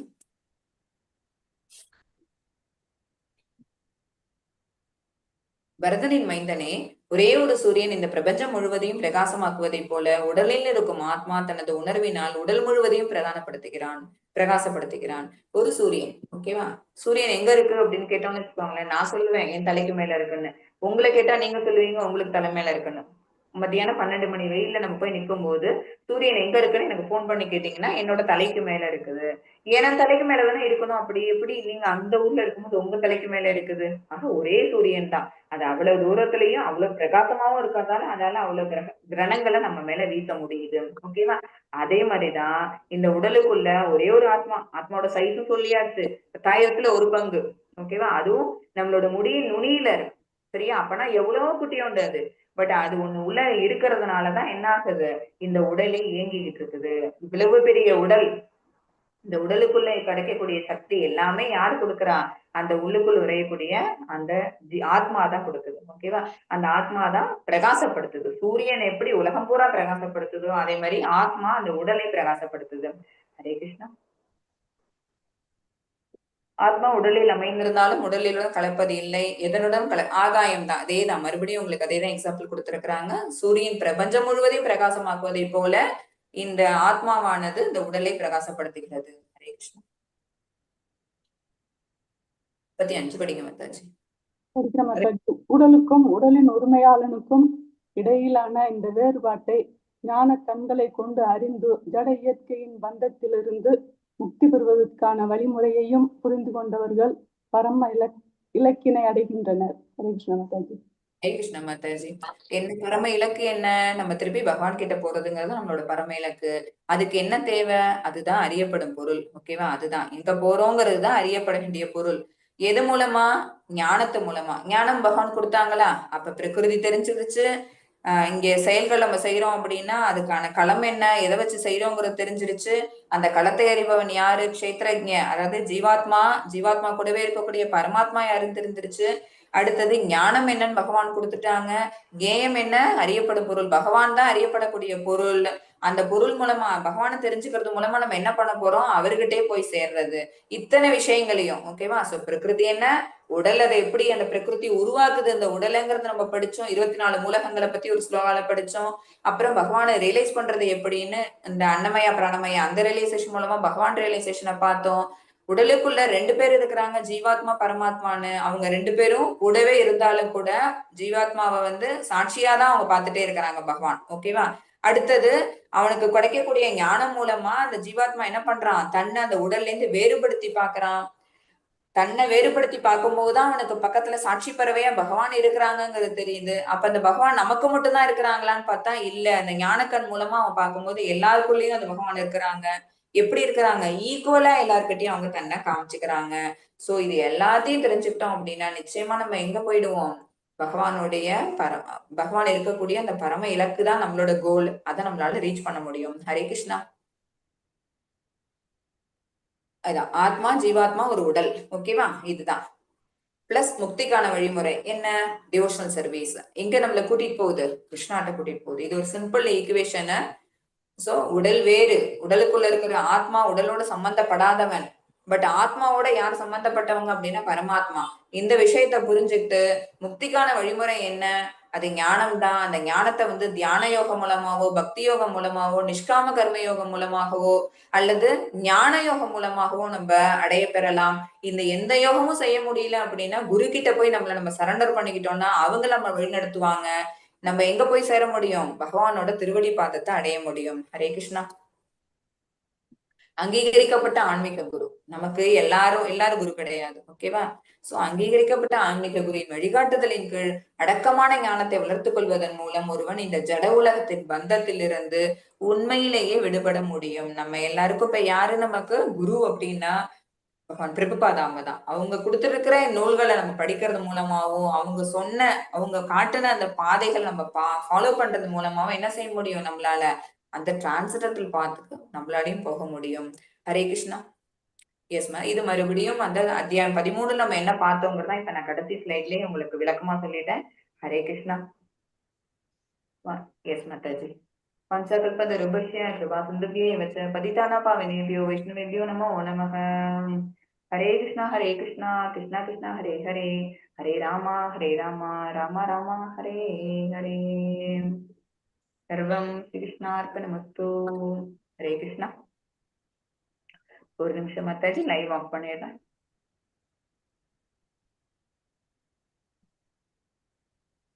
டவுட்ஸ் எல்லாம் இருந்ததுன்னா கேளுங்க. புரிஞ்சுதா கிளாஸ்? டவுட்ஸ் இருந்தா கேட்கலாம்.